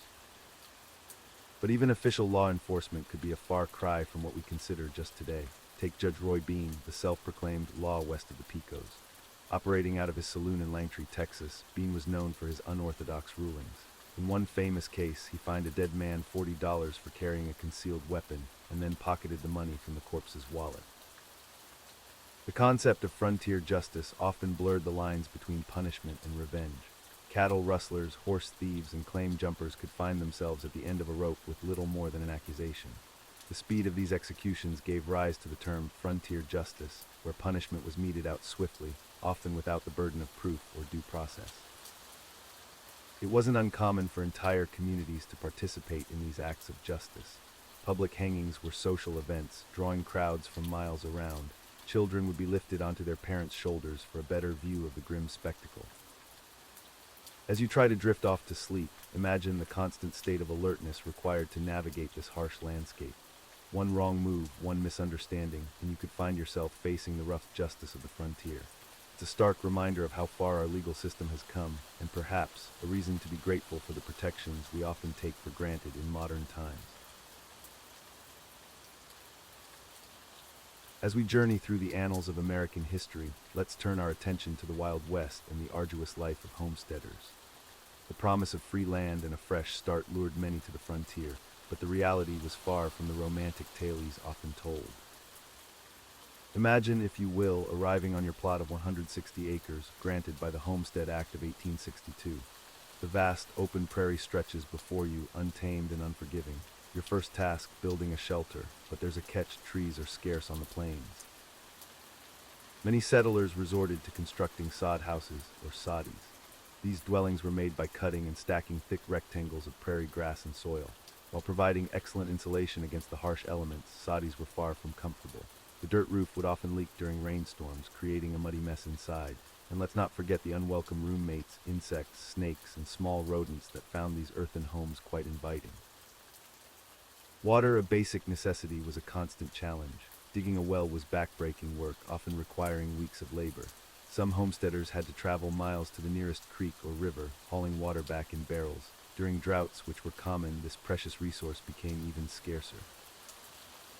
Farming, the primary occupation of most homesteaders, was a gamble against nature. The harsh climate of the Great Plains meant extreme temperature fluctuations, from scorching summers to bitter winters. Crops could be decimated by hailstorms, locusts, or prolonged dry spells. A single bad season could spell disaster for a family's survival. Isolation was another formidable foe. Neighbors might be miles away, making social interaction a rare luxury. This isolation was particularly hard on women, who often found themselves alone for long stretches while their husbands were out working the land or seeking supplies in distant towns. Medical care was virtually non-existent. A simple infection or injury could become life-threatening without access to proper treatment. Childbirth was especially perilous, with many women facing this ordeal with only family members to assist. Despite these hardships, many homesteaders persevered, driven by the hope of a better future. Their resilience in the face of such daunting challenges shaped the American frontier and left an indelible mark on the nation's character. As we drift off to sleep, let's appreciate the comforts of our modern lives, so far removed from the daily struggles of those hardy pioneers. As we journey through the annals of American history, let's saddle up and ride into the era of the Wild West. The image of the rugged cowboy with his trusty steed and six-shooter has become an enduring symbol of American culture. But the reality of cowboy life was far from the romanticized version we often see in movies and TV shows. First, let's consider the daily grind of a cowboy's life. Imagine waking up before dawn every single day to the smell of campfire smoke and the distant lowing of cattle. Your bed, a thin bedroll on the hard ground, often shared with scorpions, snakes, and other unwelcome critters. The work was backbreaking and relentless. Cowboys spent up to 18 hours a day in the saddle, driving cattle across vast, unforgiving landscapes. The monotony was punctuated only by the constant threat of stampedes, which could be triggered by something as simple as a clap of thunder or a wayward tumbleweed. Now let's talk about the glamorous cowboy attire. Those fancy chaps and shiny spurs, they were purely functional. Chaps protected legs from thorny brush and charging cattle, while spurs were used to direct horses. The iconic cowboy hat, it wasn't for style, but to shield eyes from the relentless sun and protect the head from low-hanging branches. Speaking of the sun, dehydration and heat stroke were constant companions on the trail. Water was scarce and often contaminated, leading to frequent bouts of dysentery. Imagine trying to wrangle cattle while battling severe stomach cramps and dehydration. The diet of a cowboy was far from appetizing. The staple was a monotonous mix of beans, dried meat, and hardtack, a rock-hard biscuit that often had to be soaked in coffee just to be edible. Fresh fruits and vegetables were a rare luxury, leading to vitamin deficiencies and dental problems.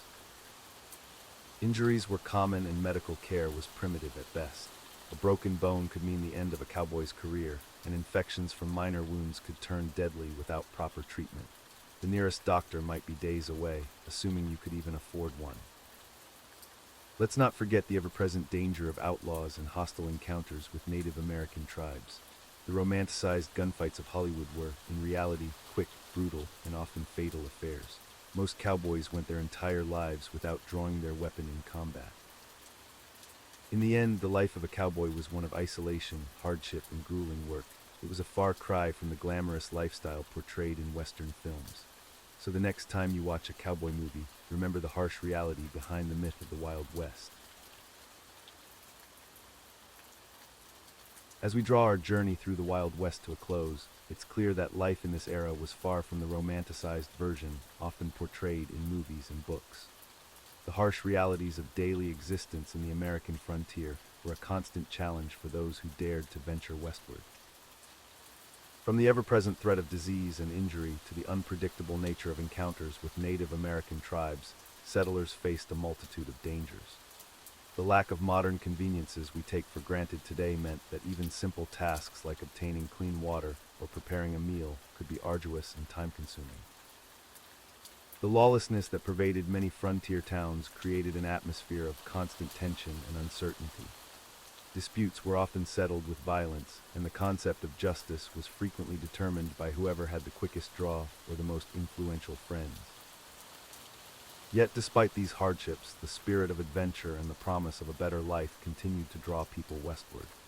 The resilience and determination of these pioneers shaped the American identity in ways that still resonate today. As we reflect on this period, it's important to recognize both the triumphs and the tragedies that occurred during the settling of the American West. The complex legacy of this era continues to be a subject of study and debate, reminding us of the multifaceted nature of our history. So the next time you find yourself daydreaming about living in the Wild West, remember that while it may have been an exciting time, it was also an incredibly challenging one. The comforts and safety we enjoy today are the result of centuries of progress and development, built upon the sacrifices and struggles of those who came before us. As we conclude our exploration of colonial America's harsh realities, let's shift our focus to another intriguing period in history. We've seen how challenging life was for early settlers, but now, imagine yourself transported to a different time and place. A world where ancient empires ruled and daily life was equally as demanding. Join me as we journey back to the cradle of civilization and discover why you wouldn't last a day in ancient Mesopotamia. As we journey back through time, our next stop takes us to the cradle of Western civilization, ancient Greece, a land of philosophers, mythical heroes, and city-states that shaped the course of history. But life in this revered era wasn't all togas and symposiums. As we journey back through time, let's explore another civilization known for its harsh and unforgiving lifestyle, ancient Sparta. If you thought colonial America was tough, Spartan training would make you wish for the relative comfort of a New England winter. In Sparta, military prowess was not just encouraged, it was the very foundation of their society.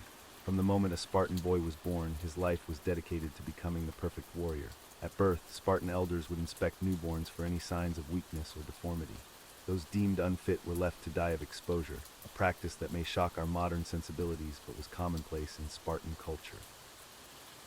At the tender age of 7, Spartan boys were taken from their families and enrolled in the Agode, a rigorous military training program that would consume the next 13 years of their lives. Imagine being separated from your parents at such a young age, thrust into a world of constant physical and mental challenges. The Agode was designed to create the ultimate soldiers, and comfort was not on the curriculum. Young Spartans were given a single red cloak to wear year-round, regardless of the weather. They slept on reed mats and were encouraged to supplement their meager rations by stealing food. However, if caught, they faced severe punishments. The lesson: be cunning, be stealthy, but above all, don't get caught. Physical training was brutal and relentless. Boys engaged in constant exercises, competitions, and mock battles. They were taught to fight with various weapons, but the primary focus was on the shield and spear. The Spartan shield, or aspes, was a symbol of their warrior ethos. Mothers would tell their sons to come back with their shield or on it, meaning victory or death were the only acceptable outcomes. But it wasn't just about physical strength. Spartan education also emphasized mental toughness and loyalty to the state. Boys were taught to endure pain without complaint, to speak concisely, hence the term laconic, derived from Laconia, the region of Sparta, and to value the collective over the individual. As they grew older, the challenges intensified. Teenage Spartans were subjected to regular whippings to test their endurance. They were expected to hunt helots, the state-owned slaves, as part of a rite of passage called the Crypteia. This brutal practice served both as a method of population control and as a way to harden young Spartans to the realities of violence. By the time a Spartan reached the age of 20, he was a hardened warrior, ready to take his place in the feared Spartan phalanx. But even then, his training wasn't over. Spartan men lived in barracks until the age of 30, dedicating their lives to military service and the perfection of their craft. So the next time you find yourself complaining about a tough workout or a strict diet, remember the Spartan adage. It's a stark reminder of how different societies can be and how fortunate we are to live in more comfortable times. But perhaps there's also a lesson in their dedication and resilience, qualities that, in moderation, can serve us well even in our modern world. As we journey back through time, we find ourselves in the cradle of Western civilization, ancient Greece. Specifically, we'll be exploring the intricacies of Athenian democracy, a system that laid the groundwork for modern democratic principles. In the 5th century BCE, Athens developed a unique form of government that would change the course of history. Unlike the monarchies and oligarchies that dominated the ancient world, Athens implemented a system where citizens had a direct say in the affairs of the state. The word democracy itself comes from the Greek words demos, meaning people, and kratos, meaning power or rule. But before you start imagining a system similar to modern democracies, it's important to understand that Athenian democracy was quite different from what we know today. For starters, citizenship in Athens was highly restricted. Only free adult men born to Athenian parents were considered citizens.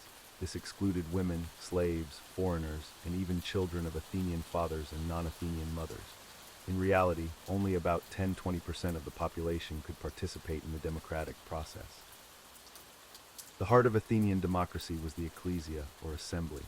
This was a gathering of all eligible citizens, meeting about 40 times a year on a hill called the Pnyx. Here, they would debate and vote on various issues, from laws and decrees to foreign policy and military strategy. Imagine standing among thousands of your fellow citizens, listening to orators argue their points, and then raising your hand to cast your vote. It was a far cry from the representative democracy we're familiar with today. Another key institution was the Council of 500, or Boule. This body was responsible for preparing the agenda for the assembly and handling day-to-day administration. Members were chosen by lot, not election, as the Athenians believed this method was less susceptible to corruption. The Athenians also had an interesting system called ostracism. Once a year, citizens could vote to exile a person they deemed a threat to democracy for 10 years. This was a way to prevent individuals from becoming too powerful and potentially establishing a tyranny. While Athenian democracy had its flaws, particularly in its limited definition of citizenship, it introduced several concepts that would influence future democratic systems. The ideas of equality before the law, citizen participation, and the importance of public debate all have their roots in this ancient Greek experiment. As we drift off to sleep, pondering the complexities of Athenian democracy, we might reflect on how far we've come, and yet how much we still owe to these ancient innovators.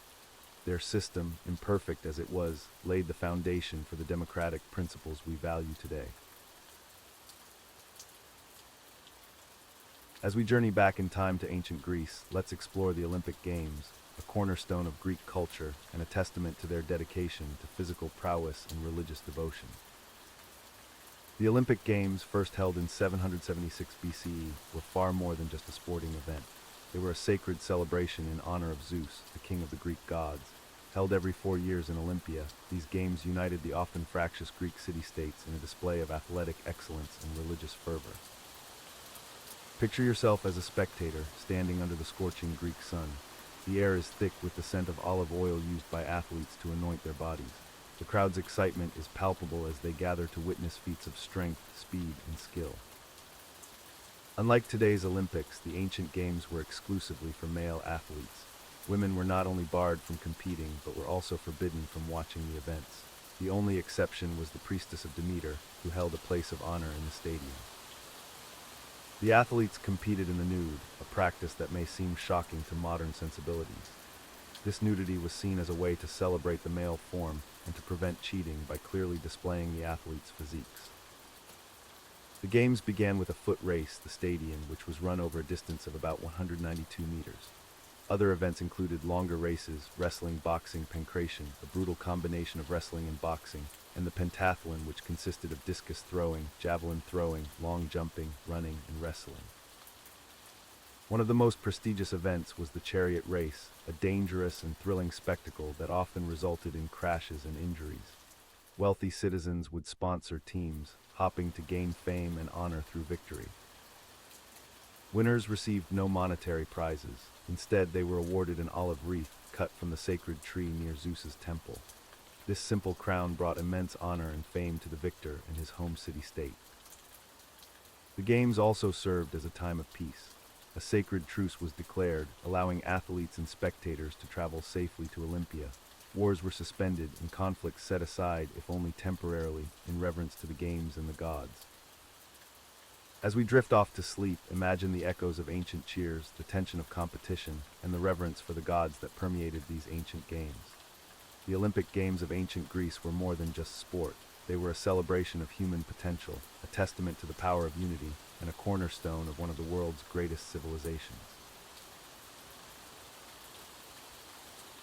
As we conclude our journey through ancient Greece, it's clear that life in this civilization was far from the idyllic paradise often portrayed in modern media.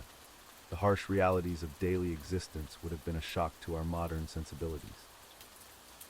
From the moment you woke up on a hard, uncomfortable bed, you'd be thrust into a world of constant physical labor, questionable hygiene, and limited personal freedoms. The streets of Athens or Sparta would assault your senses with overwhelming odors and sights that we can scarcely imagine today. Your diet would consist mainly of barley porridge, with meat being a rare luxury. The wine you drink would be watered down and often used to mask the taste of spoiled food. Your clothing would be simple and itchy, made from rough wool or linen. If you were a woman, your life would be particularly restricted, confined mostly to the home, and denied many of the rights and freedoms enjoyed by men. As a slave, which many residents of ancient Greece were, your existence would be even more challenging, with little to no personal autonomy. Even as a free man, you'd face the constant threat of war, disease, and political upheaval. The democracy of Athens, while groundbreaking for its time, would seem woefully inadequate by modern standards, with only a small portion of the population allowed to participate. While we can admire the achievements of ancient Greece in philosophy, art, and science, it's crucial to remember that daily life for most people was a constant struggle for survival. Our modern comforts and conveniences would be unimaginable luxuries to the average ancient Greek. So, the next time you find yourself romanticizing about living in ancient Greece, remember the harsh realities we've explored. It's a testament to human progress that we can now look back on these times from the comfort and safety of our modern world. As we conclude our exploration of colonial America's challenges, let's shift our focus to another intriguing period in history. We're about to embark on a journey through the tumultuous times of the French Revolution, where social upheaval and radical change reshaped an entire nation. Prepare yourself for tales of rebellion, royal downfalls, and the birth of a new era in European history. As we leave behind the harsh realities of colonial America, let's journey across the Atlantic to Victorian London, a city of contrasts where opulent wealth and grinding poverty existed side by side. Prepare yourself for a glimpse into a world both familiar and shockingly different from our own. As we drift through the fog-laden streets of Victorian London, we find ourselves in a world where the very air you breathe could be your undoing. The Industrial Revolution brought with it unprecedented progress, but at a terrible cost to the environment and public health. In the mid-19th century, London was the largest city in the world, a sprawling metropolis of over 2 million souls. But with this growth came a sinister companion, smog. This wasn't just any fog, it was a deadly cocktail of coal smoke and fog that would blanket the city for days on end. Imagine waking up to a world shrouded in darkness, even at midday. The infamous pea soupers, as they were called, could be so thick that you couldn't see your hand in front of your face. People would lose their way in familiar streets, and traffic would come to a standstill. But the real danger lurked in every breath you took. The air was laden with sulfur dioxide, carbon dioxide, and other noxious fumes from factories and domestic coal fires. Your lungs would burn, your eyes would water, and your throat would feel as if it were coated in grime. The Thames, once a source of life for the city, had become an open sewer. The stench was so unbearable that in 1858 it led to the Great Stink, forcing Parliament to address the issue. But the river's pollution was just the tip of the iceberg. Victorian London streets were no better. Horse manure piled up faster than it could be cleared, attracting swarms of flies and spreading disease. The poor lived in cramped, unsanitary conditions where cholera and typhoid ran rampant. Perhaps the most chilling aspect of this polluted hellscape was its impact on the most vulnerable. Children, especially chimney sweeps, suffered from respiratory diseases and stunted growth. The smog would seep into homes, coating everything with a layer of grimy soot. It wasn't until the Great Smog of 1952, which killed an estimated 12,000 people, that significant action was taken. The Clean Air Act of 1956 finally began to address the issue, but the damage to generations of Londoners had already been done.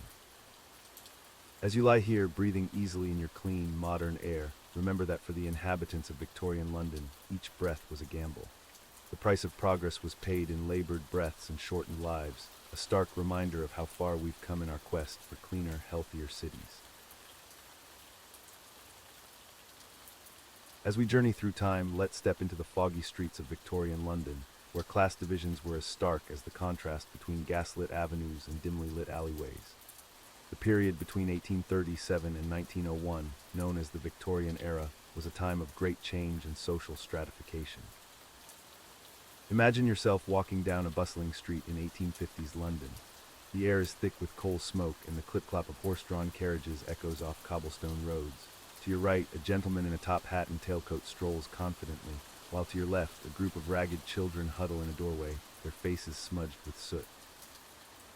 Victorian society was rigidly divided into three main classes: the upper class, the middle class, and the working class. At the top of the social pyramid sat the aristocracy and gentry, making up only about 1% of the population. These were the lords and ladies, the dukes and duchesses, who lived lives of luxury in grand country estates and townhouses. If you were born into this elite group, you'd never have to work a day in your life. Your biggest concerns would be managing your vast estates, attending lavish balls, and maintaining your social status. However, with great privilege came great expectations. Every aspect of your behavior would be scrutinized, and a single social faux pas could lead to ostracism. Below the upper class was the rapidly growing middle class, composed of industrialists, professionals, and merchants. This group benefited greatly from the Industrial Revolution and the expansion of the British Empire. As a middle-class Victorian, you'd likely live in a comfortable townhouse, employ a small staff of servants, and send your children to respectable schools. However, life wasn't all tea parties and piano recitals. The pressure to maintain appearances was immense. You'd be expected to adhere to strict moral codes and social etiquette.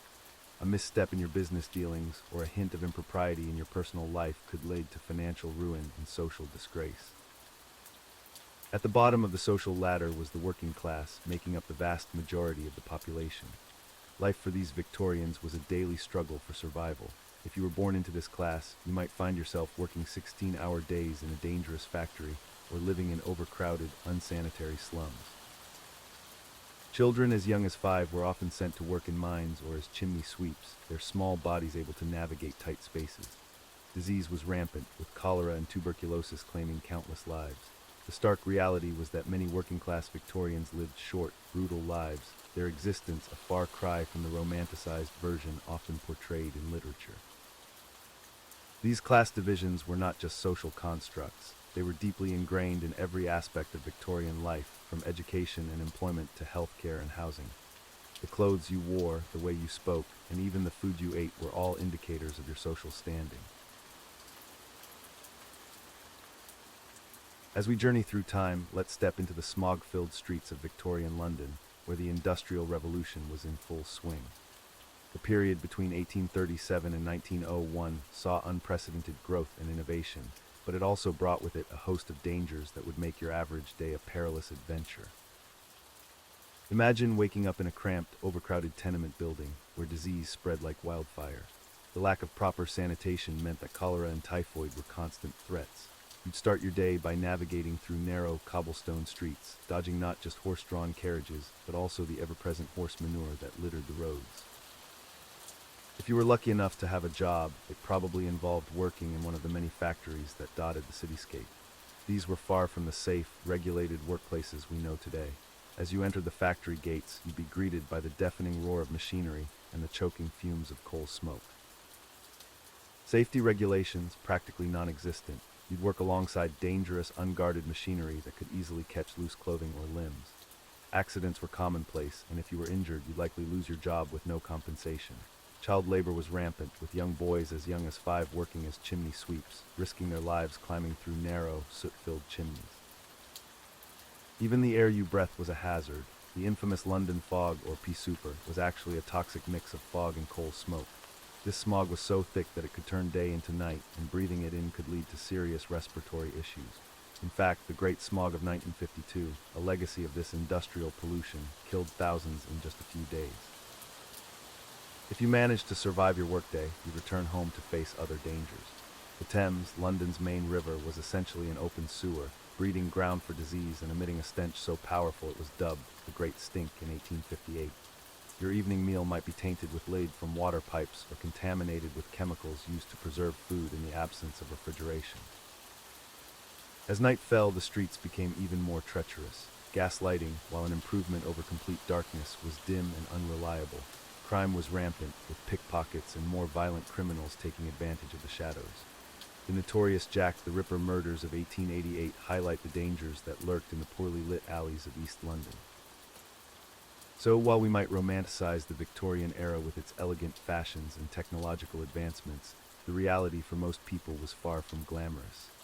The industrial dangers of Victorian London made every day a struggle for survival, a far cry from the relative safety and comfort we enjoy today. As we conclude our journey through Victorian London, we're left with a stark reminder of how far we've come in terms of social progress, public health, and quality of life.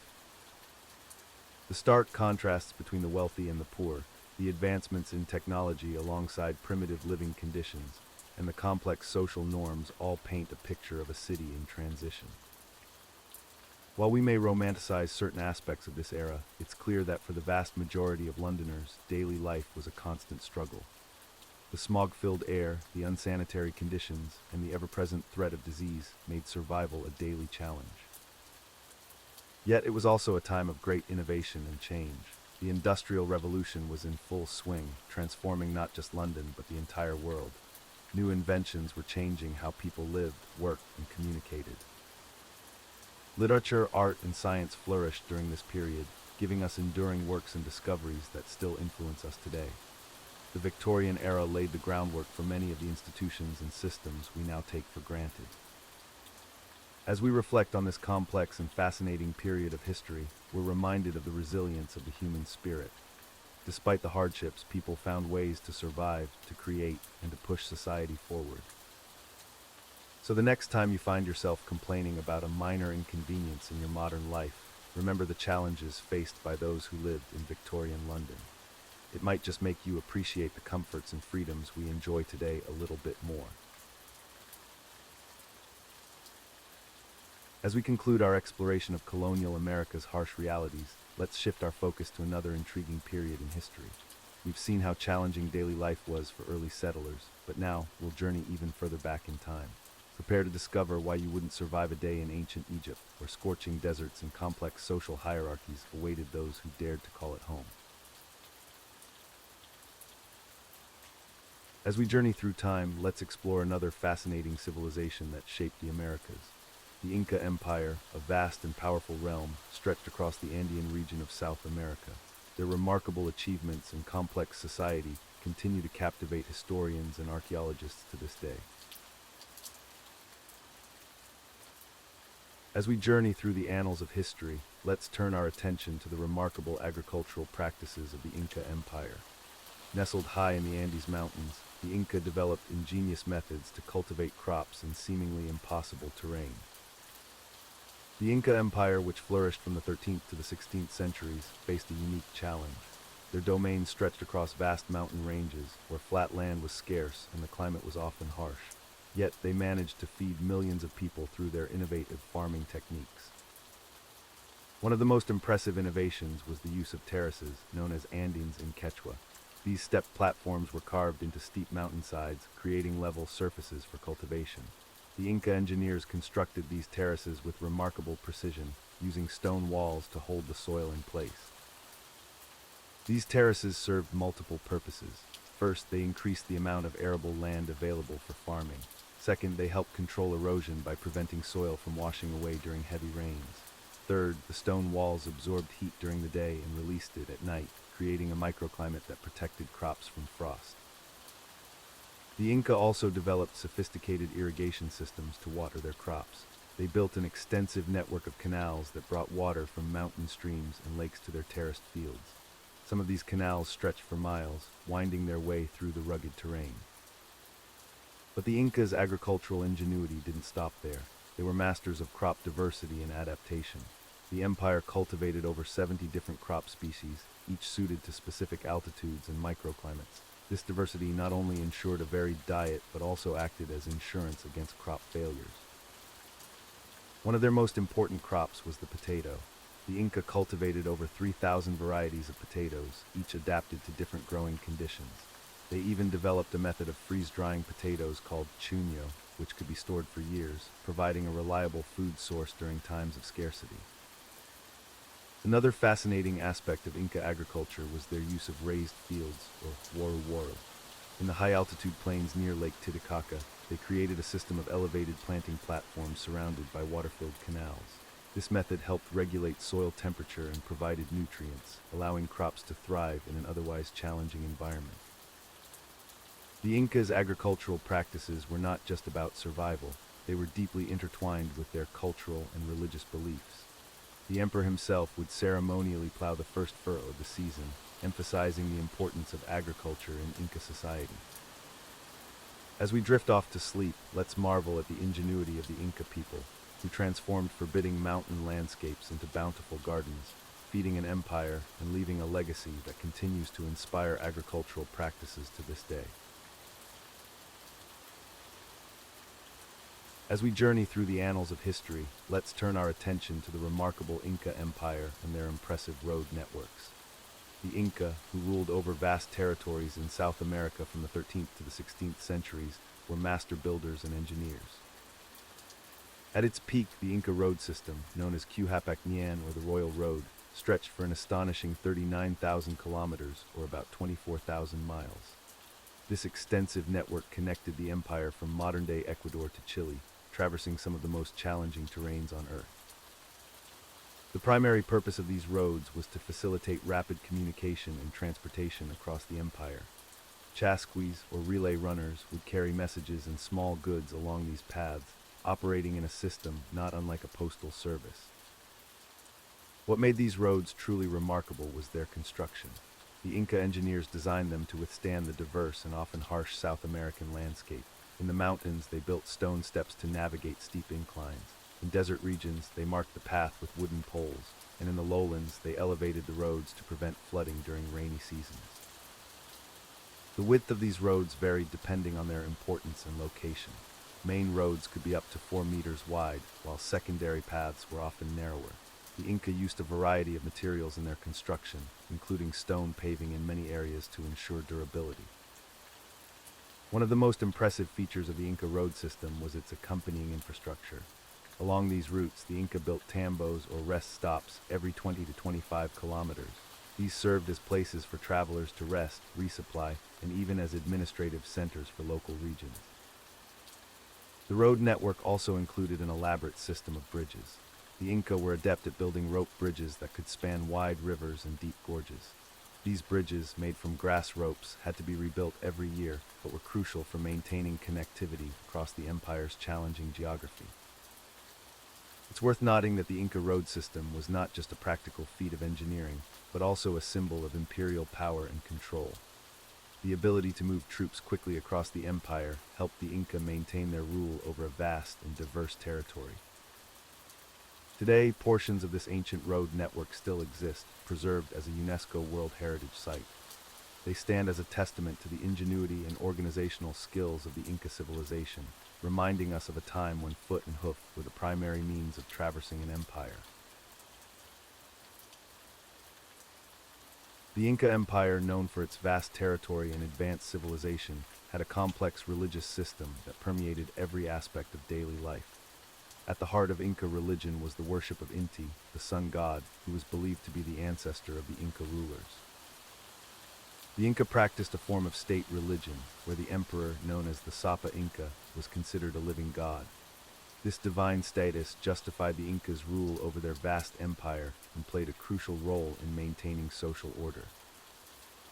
One of the most important religious ceremonies in the Inca calendar was Inti Raymi, the Festival of the Sun. Held during the winter solstice in June, this celebration lasted for 9 days and involved elaborate rituals, sacrifices, and feasting. The Sapa Inca would lead the ceremonies, offering prayers and sacrifices to ensure a bountiful harvest and the continued prosperity of the empire. The Inca built numerous temples and shrines throughout their territory, with the most sacred being the Coricancha in Cusco. This temple of the sun was adorned with gold and silver, reflecting the Incas' reverence for precious metals and their association with divine power. Human sacrifice, while not as prevalent as in some other Mesoamerican cultures, did play a role in Inca religious practices. The most well-known form was Capacacha, where children were sacrificed during times of crisis or important events. These sacrifices were considered a great honor, and the chosen children were often from noble families. The Inca also believed in a complex afterlife. They practiced mummification of their rulers and important figures, believing that the deceased continued to play a role in the affairs of the living. These mummies, known as malquis, were often consulted for advice and brought out for important ceremonies. Divination and prophecy were integral parts of Inca religious practice. Priests and religious specialists would interpret natural phenomena, such as the movements of celestial bodies or the patterns in animal entrails, to gain insight into future events or divine will. The Inca pantheon included numerous deities associated with natural forces and celestial bodies. Besides Inti, there was Viracocha, the creator god, Mamaquilla, the moon goddess, and Pachamama, the earth mother.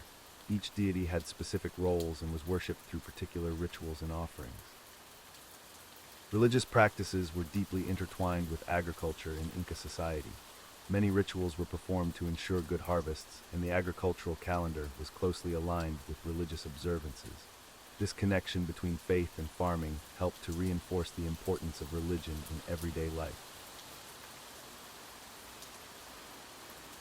As we conclude our journey through the Inca Empire, we're left with a profound appreciation for their remarkable achievements and the enduring legacy they've left behind. The Inca civilization, though relatively short-lived, managed to create one of the most sophisticated and well-organized societies in pre-Columbian America. Their ability to adapt to and conquer the challenging Andean terrain is a testament to their ingenuity and determination. The extensive network of roads, the sophisticated agricultural techniques, and the monumental architecture they left behind continue to astound us to this day. Perhaps one of the most intriguing aspects of Inca culture was their quipu system, a method of record-keeping using knotted cords. This unique approach to preserving information demonstrates their innovative problem-solving skills in the absence of a written language. The fall of the Inca Empire to Spanish conquistadors in the 16th century marked the end of an era, but it didn't erase the lasting impact of their civilization. Today, millions of people in South America can trace their ancestry back to the Inca, and many aspects of Inca culture, including their language, Quechua, continue to thrive. As we drift off to sleep, let's reflect on the lessons we can learn from the Inca. Their respect for the natural world, their emphasis on community and shared labor, and their remarkable ability to thrive in challenging environments offer valuable insights for our modern world. The story of the Inca Empire reminds us that great civilizations can rise and fall, but their legacy endures through time, shaping the world we inhabit today. Sweet dreams, and may your sleep be as peaceful as a night in the Andean mountains. As we conclude our exploration of colonial America's harsh realities, let's shift our focus to another intriguing period in history. Our next destination takes us across the Atlantic to medieval Europe, where life was equally challenging, if not more so. Prepare yourself for a journey through time as we uncover the gritty truths of daily life in the Middle Ages. As we leave behind the challenges of colonial America, let's journey even further back in time.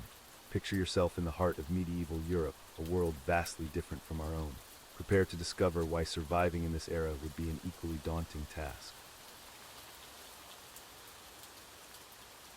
Welcome to medieval Europe, where castle life was far from the romantic fairy tales we often imagine. Let's delve into the harsh realities of living within these stone fortresses during the Middle Ages. Castles were primarily built for defense, not comfort. The thick stone walls that kept invaders out also trapped moisture inside, creating a damp and chilly environment year-round. Imagine waking up each morning to the sound of dripping water and the musty smell of mold permeating your living quarters. If you were lucky enough to be of noble birth, you might have a private chamber. However, these rooms were often sparsely furnished, with only a bed, a chest for belongings, and perhaps a table and chair. Tapestries on the walls served a dual purpose, adding a touch of color to the dreary stone walls and providing some insulation against the cold. For the majority of castle inhabitants, sleeping arrangements were far less luxurious. Servants, guards, and lower-ranking members of the household often slept on straw mattresses in communal areas, such as the Great Hall. Privacy was a luxury few could afford in these crowded living conditions. Sanitation within the castle was rudimentary at best. The concept of indoor plumbing was centuries away, so most castles relied on guardrobes, small rooms projecting from the castle walls with a hole in the floor that emptied directly outside. These primitive toilets were often placed over moats or castle walls, creating an unsanitary and malodorous environment. Bathing was infrequent, as the process of heating and carrying water was labor-intensive. Most people would wash their faces and hands daily, but full-body baths were a rare luxury, sometimes occurring only a few times a year. The lack of proper hygiene led to the proliferation of fleas, lice, and other parasites among castle inhabitants. Meals in the castle were a far cry from the lavish feasts depicted in movies. While the lord and his family might enjoy a variety of meats, fruits, and imported delicacies, the majority of the castle's occupants subsisted on a monotonous diet of bread, pottage, a thick vegetable stew, and occasional meat. Fresh vegetables were scarce, especially during winter months, leading to nutritional deficiencies. The daily routine within the castle was dictated by the sun. With no electricity, activities were limited to daylight hours. Candles and rushlights provided meager illumination after dark, but were expensive and used sparingly. Most inhabitants would retire to bed shortly after sunset, rising again at dawn to begin another day of labor and survival within the castle walls. As we journey back through time to medieval Europe, we find ourselves in a world plagued by disease, superstition, and constant fear. The Black Death, one of history's most devastating pandemics, swept through the continent, leaving death and despair in its wake. Let's explore why you wouldn't last a day in this grim period of human history. Imagine waking up in a cramped, dark room shared with your entire family and a few farm animals. The stench of unwashed bodies and animal waste fills your nostrils. You step outside onto streets lined with open sewers, where rats scurry freely, carrying the deadly plague with them. Your first challenge of the day, finding clean water. The concept of sanitation is virtually non-existent, and most water sources are contaminated. You might resort to drinking ale or wine instead, as the fermentation process makes them safer than water. But be careful, excessive alcohol consumption is just another way to shorten your already precarious lifespan. As you walk through the town, you notice people with swollen, blackened lymph nodes, the telltale signs of the bubonic plague.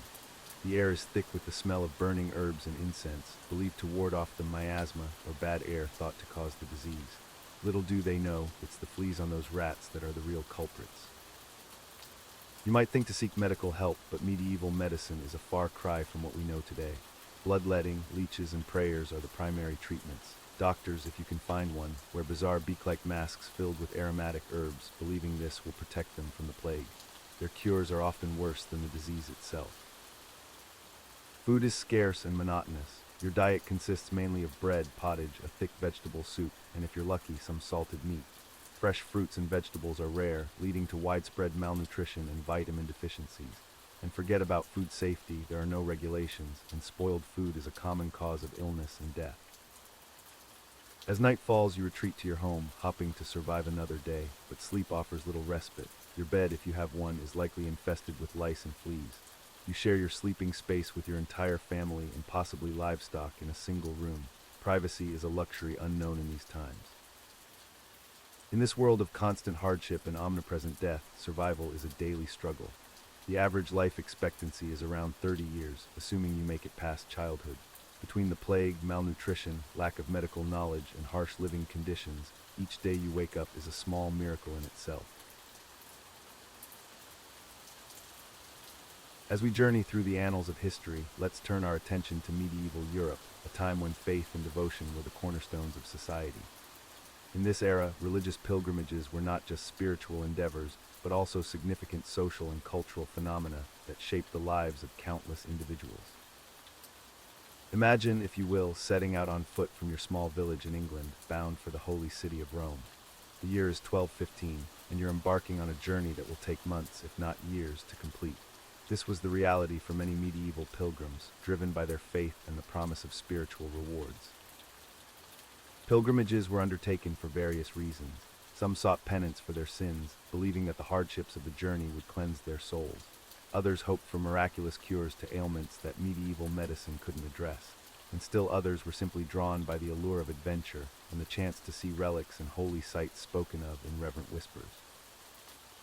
The most popular pilgrimage destinations included Rome, home to the Vatican and the tombs of Saints Peter and Paul, Santiago de Compostela in Spain, said to house the remains of Saint James, and of course Jerusalem, the holiest city for Christians.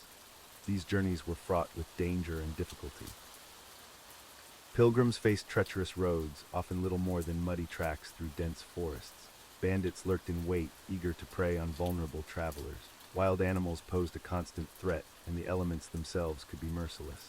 Imagine trudging through knee-deep snow in the Alps or battling scorching heat in the Mediterranean lowlands. Yet despite these hardships, pilgrims persevered. They traveled in groups for safety, relying on a network of monasteries and hospices that offered food and shelter along established pilgrimage routes. These paths became lifelines, not just for pilgrims but for trade and cultural exchange as well. The impact of pilgrimages on medieval society was profound. They stimulated the economy, spurring the growth of towns along popular routes. They facilitated the spread of ideas and culture across Europe, and they gave rise to a whole industry of religious souvenirs, from holy water vials to pilgrim badges that served as proof of one's journey. But pilgrimages weren't just about reaching the destination. The journey itself was seen as a form of spiritual transformation. Pilgrims would often wear distinctive clothing, carrying little more than a staff and a bag. This act of leaving behind worldly possessions and status was meant to humble the pilgrim before God. As we drift off to sleep, ponder the dedication of these medieval pilgrims. Their unwavering faith drove them to undertake journeys that most of us today would find unimaginable. In a world where travel is often a luxury or a convenience, the pilgrims of medieval Europe remind us of a time when it was a profound act of devotion, shaping both the individual and society at large. As we conclude our journey through medieval Europe, it's clear that life during this period was far from the romanticized tales of knights and castles we often imagine. The harsh realities of daily existence would have been a shock to our modern sensibilities. From the moment you woke up on your flea-infested straw mattress to the time you retired by the dim light of a smoky tallow candle, every aspect of life was a struggle. The constant threat of disease, the back-breaking labor, and the oppressive social hierarchy would have made each day a test of survival. The food you ate would have been bland and often scarce. Your clothes would have been rough and uncomfortable, and the lack of proper sanitation would have assaulted your senses at every turn. The air in towns and cities would have been thick with the stench of human and animal waste. Education and healthcare, luxuries we take for granted today, were privileges reserved for the elite. For most people, superstition and folk remedies were the only recourse against illness and misfortune. Yet it's important to remember that despite these hardships, medieval people were not so different from us. They loved, they laughed, they dreamed of better lives for their children. They created art, music, and literature that we still admire today. As we drift off to sleep, let's be grateful for the comforts and advancements of our modern world. And perhaps, let's also spare a thought for our medieval ancestors, whose struggles and perseverance laid the foundations for the society we enjoy today. As we leave behind the harsh realities of colonial America, let's journey forward in time to explore another fascinating period of history. Our next destination takes us to the tumultuous era of the French Revolution, where social upheaval and radical change reshaped an entire nation. Prepare yourself for a tale of revolution, terror and the birth of modern France. As we drift through the mists of time, our journey takes us to the land of the rising sun. Feudal Japan, a realm of honor, tradition, and strict social hierarchy. Let's explore why you, a modern person, might struggle to survive even a single day in this complex society. As we journey through the annals of history, let's turn our attention to feudal Japan and the strict code that governed the lives of its most iconic warriors, the samurai. The samurai class emerged during the 12th century and played a crucial role in Japanese society for over 700 years. At the heart of samurai culture was a code of conduct known as Bushido, which translates to the way of the warrior. This ethical system emphasized loyalty, duty, and honor above all else. Samurai were expected to live and die by this code, shaping every aspect of their lives. One of the most fundamental principles of Bushido was unwavering loyalty to one's lord or daimyo. Samurai were bound to serve their masters without question, even if it meant sacrificing their own lives. This loyalty was so deeply ingrained that many samurai would choose to commit ritual suicide, known as seppuku, rather than live with the shame of failing their lord. Honor was another cornerstone of the samurai code. A samurai's reputation was considered more valuable than life itself. Any perceived slight or insult to their honor could result in a duel to the death, called a aijutsu. These duels were swift and deadly, often ending with a single stroke of the sword. The concept of duty or jiri was equally important. Samurai were expected to fulfill their obligations without complaint, regardless of personal cost. This extended beyond military service to include civic duties and family responsibilities. A samurai who neglected their duty would face severe social consequences and potential loss of status. Bushido also emphasized self-discipline and constant self-improvement. Samurai were expected to master various martial arts, including swordsmanship, archery, and unarmed combat. However, their education wasn't limited to warfare. Many samurai were also accomplished in literature, poetry, and calligraphy. The code dictated that samurai should live frugally and with great self-control. Displays of emotion were considered a weakness, and samurai were trained from a young age to maintain a stoic demeanor in the face of adversity. This principle of emotional restraint was known as gammon. Perhaps one of the most misunderstood aspects of Bushido is the concept of seppuku. This ritual suicide was seen as a way to preserve one's honor in the face of defeat or disgrace. The practice was so ingrained in samurai culture that it was sometimes ordered as a form of capital punishment for serious offenses. As we reflect on the samurai code, it's important to recognize its lasting impact on Japanese culture. Many of the principles of Bushido continue to influence modern Japanese society, emphasizing values such as loyalty, respect, and self-discipline. The legacy of the samurai and their strict code of conduct remains an integral part of Japan's cultural identity, even centuries after the end of the feudal era. As we journey back through time to feudal Japan, we find ourselves in the fields of a humble peasant farm. The air is thick with the scent of damp earth and the faint aroma of rice paddies stretching as far as the eye can see. This is the world of the Japanese peasant farmer, a life of endless toil and struggle. In feudal Japan, the vast majority of the population were farmers, forming the backbone of society. Their lives were dictated by the changing seasons and the demands of their feudal lords. As dawn breaks, you awaken on your thin straw mat, your body aching from yesterday's labor. There's no time to linger, the fields beckon. Your first task of the day is to tend to the rice paddies. Knee-deep in murky water, you carefully transplant delicate rice seedlings. The work is backbreaking and monotonous, but it's crucial for ensuring a bountiful harvest.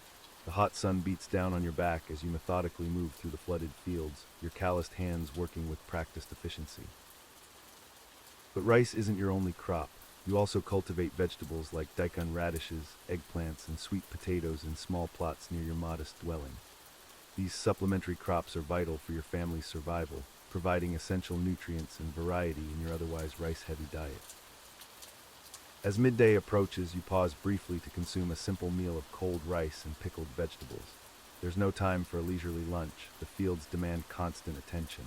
You return to your labors, now focusing on maintaining the complex irrigation systems that keep your crops alive. The irrigation channels require regular cleaning and repair. You wade through the muddy water, removing debris and reinforcing weak spots in the earthen banks. This intricate network of waterways is the lifeblood of your farm, and its maintenance is as crucial as tending to the crops themselves. As the afternoon wears on, you turn your attention to your draft animals. The ox that helps you plow the fields needs care and feeding. You lead the beast to fresh pasture and ensure it has clean water. These animals are invaluable assets, and their well-being is directly tied to your farm's productivity. The day's work is far from over. There are always tools to repair, fences to mend, and preparations to make for the next day's tasks. As the sun begins to set, you finally make your way back to your humble home, exhausted but knowing that tomorrow will bring the same cycle of endless work. This relentless routine is punctuated only by the changing seasons and the occasional festival or religious observance. Your life is one of constant labor, but it's also deeply connected to the rhythms of nature and the traditions of your ancestors. As you drift off to sleep on your hard mat, you know that with the first light of dawn, you'll rise again to face another day in the fields of feudal Japan. In feudal Japan, the social hierarchy was strictly defined, with samurai at the top and peasants at the bottom. But where did merchants fit into this rigid structure? You might be surprised to learn that despite their growing wealth, merchants occupied one of the lowest rungs on the social ladder. The traditional Japanese social hierarchy, known as Shinokosho, placed merchants at the very bottom, even below farmers and artisans. This system, deeply rooted in Confucian philosophy, valued producers over those who merely traded goods.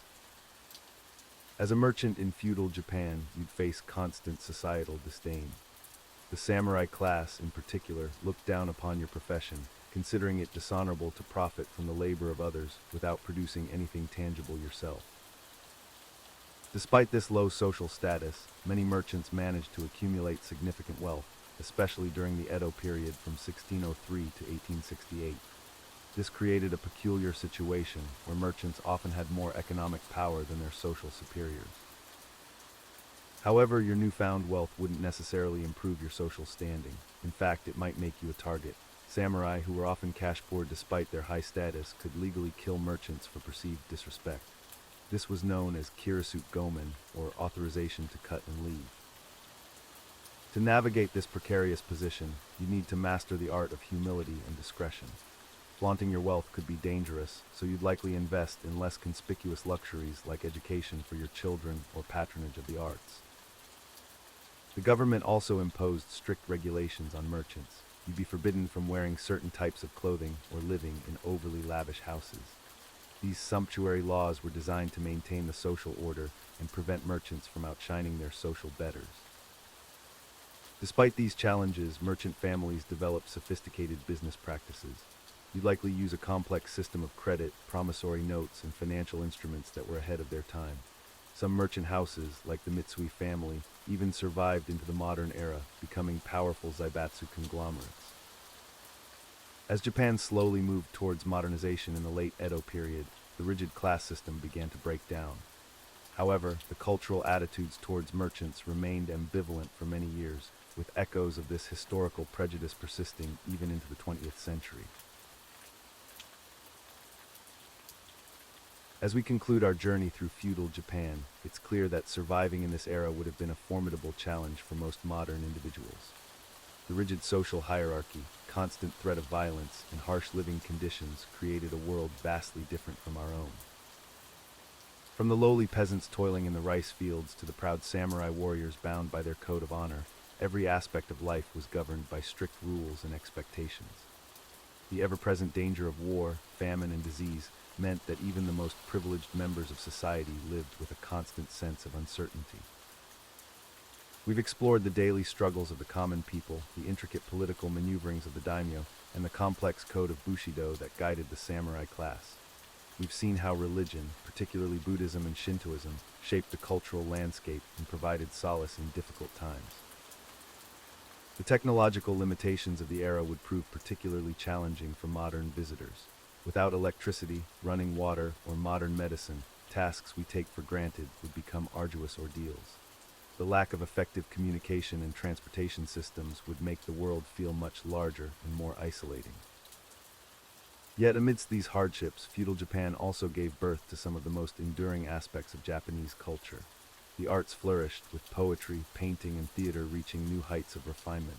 The tea ceremony, ikebana flower arranging, and martial arts all have their roots in this tumultuous period.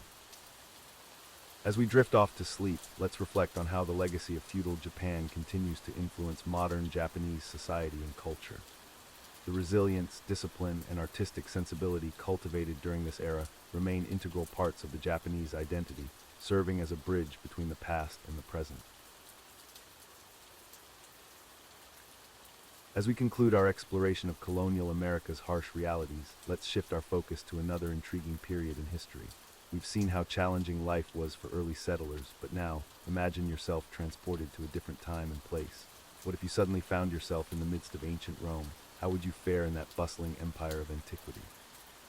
Let's delve into the fascinating world of Roman civilization and discover why you might not survive a day in ancient Rome. As we journey back through time, our next destination takes us to the shores of the Nile. Ancient Egypt, a civilization that flourished for over 3 millennia, beckons us with its mysteries and marvels. From towering pyramids to enigmatic hieroglyphs, we'll explore why life in this ancient realm was far from a walk in the park. As we drift back through time, let's explore the monumental task of pyramid construction in ancient Egypt. These colossal structures have captivated imaginations for millennia, but the process of building them was far from glamorous. Imagine yourself as a common laborer in the scorching heat of the Egyptian desert. The sun beats down mercilessly as you and thousands of others toil away on the pharaoh's grand project. The work is backbreaking and the conditions are harsh.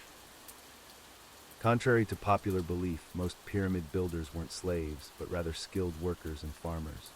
During the annual Nile flood, when agricultural work was impossible, you'd be called upon to contribute to these massive construction projects. Your day would begin before dawn, trudging to the construction site in the cool morning air. As the sun rises, you join your team in hauling massive limestone blocks, each weighing several tons. Using copper chisels and bronze saws, you'd shape these blocks with painstaking precision. The logistics of pyramid building were mind-boggling. Imagine coordinating the efforts of up to 100,000 workers, all without modern communication tools. You'd rely on a complex system of foremen, architects, and scribes to keep the project on track. As you work, you'd constantly battle dehydration and exhaustion. The ancient Egyptians didn't have access to clean drinking water as we do today. Instead, you'd likely drink a type of beer, which was safer than water and provided some nutrition. The physical toll on your body would be immense. Skeletal remains from this period show workers suffered from arthritis and lower back problems. Many experienced broken bones from accidents on the job. Despite the hardships, there was a sense of purpose and pride in your work. You believed you were helping to build an eternal home for your pharaoh, ensuring his immortality and the prosperity of Egypt. As the pyramid took shape over decades, you witnessed an awe-inspiring feat of engineering. The Great Pyramid of Giza, for instance, originally stood at 146.5 meters tall and consisted of an estimated 2.3 million stone blocks. But your involvement in this grand project wouldn't exempt you from the harsh realities of ancient life. After a long day of grueling labor, you'd return to simple mud brick housing, eat a basic diet of bread and vegetables, and try to rest your aching body before another day of toil. As we drift off to sleep, ponder the monumental effort and sacrifice that went into creating these ancient wonders. The pyramids stand not just as tombs for pharaohs, but as testaments to the ingenuity, perseverance, and collective effort of thousands of ordinary ancient Egyptians. As we drift further back in time, let's meander along the banks of the ancient Nile, where the rhythms of life were dictated by the ebb and flow of this mighty river. In ancient Egypt, farming wasn't just a profession, it was the very foundation of their civilization. Picture, if you will, the scorching sun beating down on the fertile Nile Valley. The river, like a benevolent deity, would flood annually, leaving behind a rich layer of silt that nourished the soil. This natural phenomenon was so crucial that the ancient Egyptians divided their calendar into 3 seasons: Akhet inundation, Perit growing, and Shemu harvest. The farmers of ancient Egypt, known as fellahin, had a monotonous yet vital routine. Their days began at dawn, as they trudged to the fields carrying simple tools like wooden plows and handheld sickles. The work was backbreaking and repetitive, but it was the lifeblood of the kingdom. During the flooding season, from June to September, farmers couldn't work their fields. Instead, they were often conscripted for large-scale construction projects, building monuments that still awe us today. When the waters receded, leaving behind that precious black silt, the real work began. Imagine the tedious process of preparing the fields.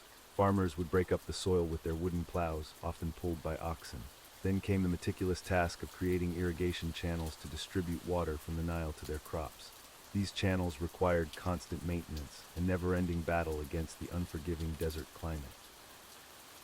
The main crops were wheat and barley, staples of the Egyptian diet, but they also grew flax for linen, vegetables like onions and leeks, and fruits such as dates and figs.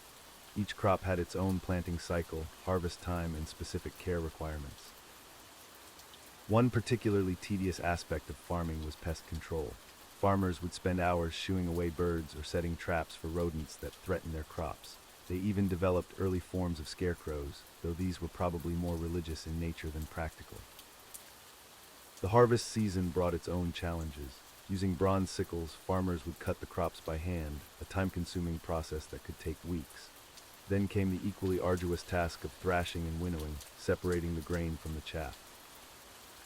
But the work didn't end there. A significant portion of the harvest had to be set aside as taxes for the pharaoh and the temples. Scribes would meticulously record every bushel, leaving farmers with just enough to sustain their families until the next harvest.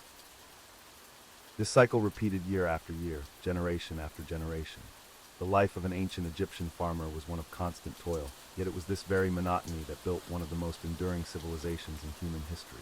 As we drift off to sleep, let's appreciate the quiet dedication of these ancient tillers of the soil, whose routine labor laid the foundation for the wonders of Egypt that still capture our imagination today. In the land of ancient Egypt, where the Nile flowed like a lifeline through the desert, religion was not just a part of life, it was life itself.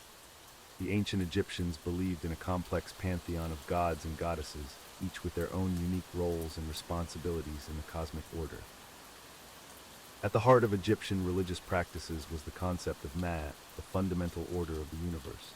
Ma'at represented truth, balance, and justice, and it was the pharaoh's duty to maintain this cosmic equilibrium. The Egyptians believed that their actions in life would be judged against Ma'at in the afterlife, influencing their eternal fate. One of the most prominent deities was Ra, the sun god. Each day, Ra was thought to journey across the sky in his solar boat, bringing light and life to the world. At night, he would travel through the underworld, facing perilous challenges before being reborn at dawn. This daily cycle was mirrored in Egyptian beliefs about death and rebirth. Temples were the focal points of religious life in ancient Egypt. These massive stone structures were considered the earthly homes of the gods. Ordinary citizens were not allowed inside the inner sanctums, where elaborate rituals were performed by priests to maintain the favor of the deities. Instead, people would gather in outer courtyards during festivals to catch glimpses of the god's statue as it was paraded out. The Egyptians practiced a form of ancestor worship, believing that the deceased could intercede with the gods on behalf of the living. This led to elaborate burial practices, including mummification, which was thought to preserve the body for use in the afterlife. Tombs were filled with everything the deceased might need in the next world, from food and clothing to furniture and jewelry. Magic played a significant role in Egyptian religious practices. Amulets, spells, and incantations were used for protection, healing, and to influence the gods. The Book of the Dead, a collection of spells and instructions, was often buried with the deceased to guide them through the perils of the underworld. Animal worship was another unique aspect of Egyptian religion. Certain animals were considered sacred and associated with specific deities. For example, cats were linked to the goddess Bastet, while the falcon was associated with Horus. Some animals were even mummified and buried in vast catacombs as offerings to the gods. The pharaoh held a special place in Egyptian religion, believed to be a living god and the intermediary between the people and the divine realm. Upon death, the pharaoh was thought to become one with Osiris, the god of the dead, ensuring the continued prosperity of Egypt. As we conclude our journey through ancient Egypt, we're left with a profound appreciation for the ingenuity and resilience of this remarkable civilization. From the scorching heat of the desert to the unpredictable flooding of the Nile, the ancient Egyptians faced countless challenges that would overwhelm most modern individuals. Their ability to harness the power of the Nile, creating an agricultural powerhouse in an otherwise inhospitable environment, speaks volumes about their resourcefulness. The intricate social hierarchy, while oppressive by today's standards, allowed for the creation of monumental works that continue to captivate us millennia later. Yet life for the average ancient Egyptian was far from glamorous. The constant threat of disease, the back-breaking labor, and the ever-present danger of crocodiles and hippos in the Nile made each day a test of survival. The lack of modern medicine meant that even minor injuries or illnesses could prove fatal. Moreover, the rigid social structure left little room for personal advancement, with most people's fates determined at birth. The omnipresence of gods in the afterlife in daily life, while providing spiritual comfort, also added layers of complexity and obligation to everyday existence. As we drift off to sleep, let's reflect on how far we've come as a species. The comforts and freedoms we enjoy today would seem like pure fantasy to our ancient Egyptian counterparts. Their struggles and triumphs have shaped the course of human history, leaving an indelible mark on our collective consciousness. So the next time you encounter an ancient Egyptian artifact or see a documentary about the pyramids, remember the ordinary people behind these extraordinary achievements. Their daily lives, though vastly different from ours, were filled with the same human emotions, hopes, and fears that we experience today. As we conclude our exploration of colonial America's harsh realities, let's shift our focus to another fascinating period in history. We'll journey from the New World's early settlements to a time of great upheaval and transformation. Prepare to delve into the tumultuous era of the Industrial Revolution, where societal norms were challenged and the very fabric of daily life was forever altered. As we drift through the annals of history, our journey takes us to the distant shores of ancient China. Let's explore the Tang Dynasty, a golden age of cultural brilliance and imperial might that shaped the Middle Kingdom for centuries to come. In the Tang Dynasty of China, which lasted from 618 to 907 CE, a unique system of social mobility emerged that would shape Chinese society for centuries to come: the Imperial examination system. Imagine a world where your social status wasn't determined solely by your birth, but by your ability to memorize and interpret ancient texts. This was the reality in Tang Dynasty China, where the imperial examinations offered a path to power and prestige for those willing to dedicate years of their lives to intense study. The examinations were grueling, to say the least. Candidates would spend years, sometimes decades, preparing for these tests. They would memorize vast amounts of classical literature, philosophy, and history, often starting their studies as young children. The exams themselves were held in large examination halls, where candidates were isolated in small cells for days on end. These cells, barely large enough for a person to sit in, contained nothing but a writing desk and a bench. Candidates would bring their own food and water, and were not allowed to leave until the exam was complete. The pressure was immense. Stories abound of candidates going mad during the exams, some even dying from the stress. Yet the rewards for success were equally extreme. Those who passed the highest levels of the examinations could become high-ranking government officials, gaining wealth, power, and prestige that would have been unattainable through other means. However, this system was not without its flaws. The intense focus on memorization and classical texts often came at the expense of practical knowledge. Many successful candidates found themselves ill-equipped to handle the actual duties of governance, leading to inefficiencies in the imperial bureaucracy. Moreover, while the system theoretically allowed for social mobility, in practice, it often reinforced existing class structures. The years of intense study required to succeed in the exams were typically only available to those from wealthy families who could afford to support a child's education for so long. Despite these drawbacks, the imperial examination system had a profound impact on Chinese society. It created a class of scholar officials who valued education and classical learning above all else. This emphasis on scholarship would become a defining characteristic of Chinese culture for centuries to come. The legacy of the Tang Dynasty's imperial examinations can still be felt in modern China and other East Asian countries. The intense pressure placed on students to succeed in standardized tests and the belief that academic success is the key to social advancement can be traced back to this ancient system. So the next time you're stressed about an exam, just remember, at least you're not locked in a tiny cell for days on end, with your entire future hanging in the balance. The imperial examinations of Tang Dynasty China serve as a reminder of the extreme lengths societies have gone to in the pursuit of meritocracy and social mobility. As we journey back in time to the Tang Dynasty of China, which lasted from 618 to 907 CE, we find ourselves immersed in one of the most prosperous and culturally rich periods of Chinese history. The Tang Dynasty was particularly renowned for its pivotal role in the Silk Road trade, a network of routes connecting east and west. The Silk Road, despite its name, was not a single road, but a vast network of trade routes spanning thousands of miles.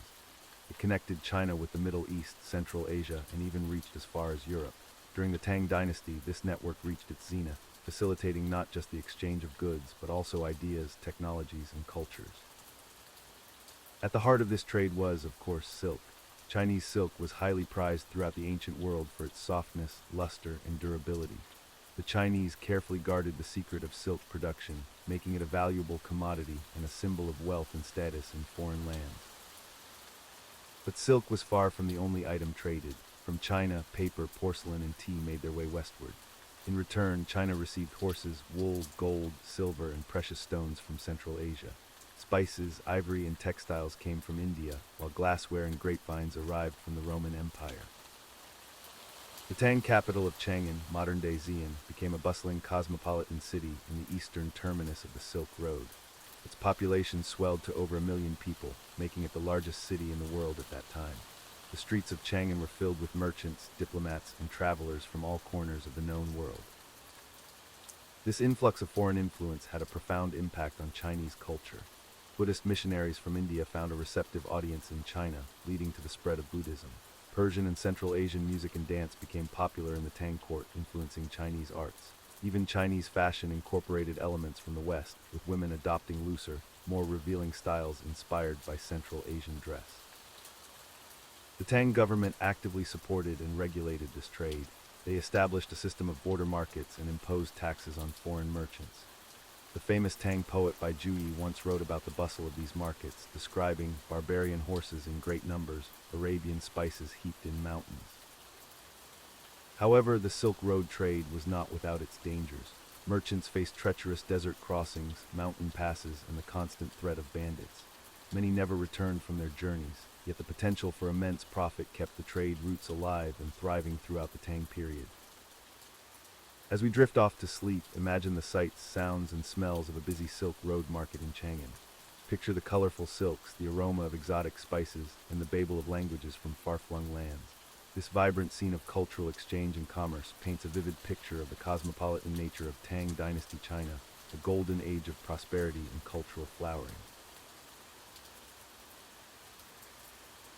As we journey back in time to the Tang Dynasty of China, spanning from 618 to 907 CE, we find ourselves immersed in a world of unprecedented urban development and cultural sophistication. The Tang era is often regarded as a golden age in Chinese history, particularly when it comes to city life and urban planning. At the heart of this urban renaissance was the imperial capital of Chang'an, now known as Xi'an. This magnificent city was a marvel of its time, boasting a population of over 1 million inhabitants. Its grid-like layout with wide avenues and carefully planned districts set a standard for urban design that would influence cities across East Asia for centuries to come. Chang'an's streets were a bustling hive of activity, lined with shops, tea houses, and markets. The air was filled with the aroma of exotic spices and the chatter of merchants from distant lands. The city's cosmopolitan nature was evident in its diverse population, which included not only Han Chinese but also Sogdians, Persians, Arabs, and even some Europeans. One of the most striking features of Tang urban life was the prevalence of public spaces. The imperial city boasted numerous parks and gardens where citizens could escape the hustle and bustle of daily life. These green spaces were not just for relaxation. They also served as venues for poetry recitals, musical performances, and other cultural activities that were integral to Tang society. Education and literacy flourished in Tang cities. The imperial examination system, which selected government officials based on merit rather than birth, encouraged a culture of learning. Urban centers became hubs of intellectual activity, with academies and libraries springing up to cater to the growing demand for knowledge. The Tang dynasty also saw significant advancements in technology and infrastructure. Cities boasted sophisticated water management systems, including canals and aqueducts that ensured a steady supply of clean water. The invention of woodblock printing during this period led to an unprecedented dissemination of knowledge, with books becoming more accessible to the urban population. However, life in Tang cities was not without its challenges. The rapid urban growth led to issues familiar to modern city dwellers: overcrowding, sanitation problems, and occasional outbreaks of disease. The government struggled to maintain order in the face of these challenges, implementing strict regulations on everything from building codes to waste disposal. Despite these difficulties, the urban centers of Tang China remained beacons of culture and innovation. They were places where art, literature, and philosophy flourished, leaving an indelible mark on Chinese civilization. The legacy of Tang urban life can still be felt today, not only in China but across the world, as we continue to grapple with the complexities of creating livable, sustainable cities. As we conclude our journey through Tang Dynasty China, we're left with a profound appreciation for this golden age of Chinese civilization. The Tang period, spanning from 618 to 907 CE, was truly a remarkable era that shaped not only China, but also influenced the world beyond its borders. The Tang Dynasty's legacy is still felt today in many aspects of Chinese culture and society. Its contributions to art, literature, and technology continue to inspire and inform modern practices. The poetry of Li Bai and Du Fu still resonates with readers worldwide, while Tang-style architecture and fashion periodically experience revivals in contemporary design. However, it's crucial to remember that life during this time wasn't easy for the average person. Despite the cultural and economic advancements, most people lived simple lives, toiling in fields or working in small shops. The grandeur of the imperial court and the achievements of scholars and artists were far removed from the daily experiences of ordinary citizens. If you were to suddenly find yourself transported to Tang Dynasty China, you'd likely struggle to adapt. The absence of modern conveniences, the strict social hierarchy, and the vastly different cultural norms would present significant challenges. Even something as simple as obtaining clean drinking water or treating a minor illness could become a life-threatening ordeal. Yet it's precisely these stark contrasts that make studying history so fascinating. By examining periods like the Tang Dynasty, we gain valuable perspective on our own time and society. We can appreciate the progress we've made while also recognizing the timeless aspects of human nature and civilization that persist across centuries. As we drift off to sleep, let's reflect on the enduring impact of the Tang Dynasty and how its legacy continues to shape our world today, even as we enjoy the comforts and advancements of our modern era. As we leave behind the harsh realities of colonial America, let's transition to another fascinating period in history. Our next destination takes us across the Atlantic to a time of great upheaval and transformation. We'll explore a world where ancient traditions collided with revolutionary ideas, shaping the course of nations for centuries to come. Prepare to journey back to. As we drift towards the final chapter of our historical journey, let's explore one last intriguing aspect of the past. This topic might just be the key to unlocking the deepest slumber yet, so settle in and prepare for a fascinating glimpse into. As we approach the end of our journey through the less glamorous aspects of history, let's explore one final topic that might make you grateful for modern conveniences. Imagine living in a world without electricity, where the night was truly dark and filled with unknown dangers. In colonial America, once the sun set, the world became a very different place. Candles and oil lamps were the primary sources of light, but they were expensive and often reserved for essential tasks. Most people simply adapted their schedules to the natural rhythm of daylight, going to bed soon after sunset and rising with the sun. This lack of artificial light had profound effects on society. Nighttime was associated with danger, both real and imagined. Stories of ghosts, witches, and other supernatural entities thrived in the darkness, feeding into the superstitions of the time. Even simple tasks like walking through town at night became perilous adventures, with uneven roads and the risk of stumbling into open sewers or other hazards. The darkness also impacted productivity and education. Reading or doing any detailed work after sunset was challenging and often impossible for most people. This limitation meant that formal education and self-improvement were largely confined to daylight hours, creating a significant barrier to learning for those who worked during the day. Social gatherings and entertainment also took on a different character in this world of limited light. Evening activities were often communal affairs, with people gathering around a single light source to share stories, play simple games, or engage in group activities that didn't require much visual acuity. Perhaps most significantly, the lack of abundant light shaped the very rhythm of life itself. The phrase early to bed, early to rise wasn't just a saying, but a necessity for survival and productivity. This schedule, dictated by the sun, influenced everything from meal times to work patterns, creating a society that operated very differently from our 24/7 world. As we reflect on this aspect of colonial life, we're reminded of how much our relationship with darkness has changed. The ability to banish the night with the flick of a switch is a luxury we often take for granted. It has revolutionized our work, our leisure, and even our sleep patterns. So the next time you find yourself awake in the middle of the night, surrounded by the soft glow of electric lights or the blue shimmer of a device screen, take a moment to appreciate how far we've come. The darkness that once ruled our nights has been pushed back, opening up a world of possibilities that our colonial ancestors could scarcely have imagined.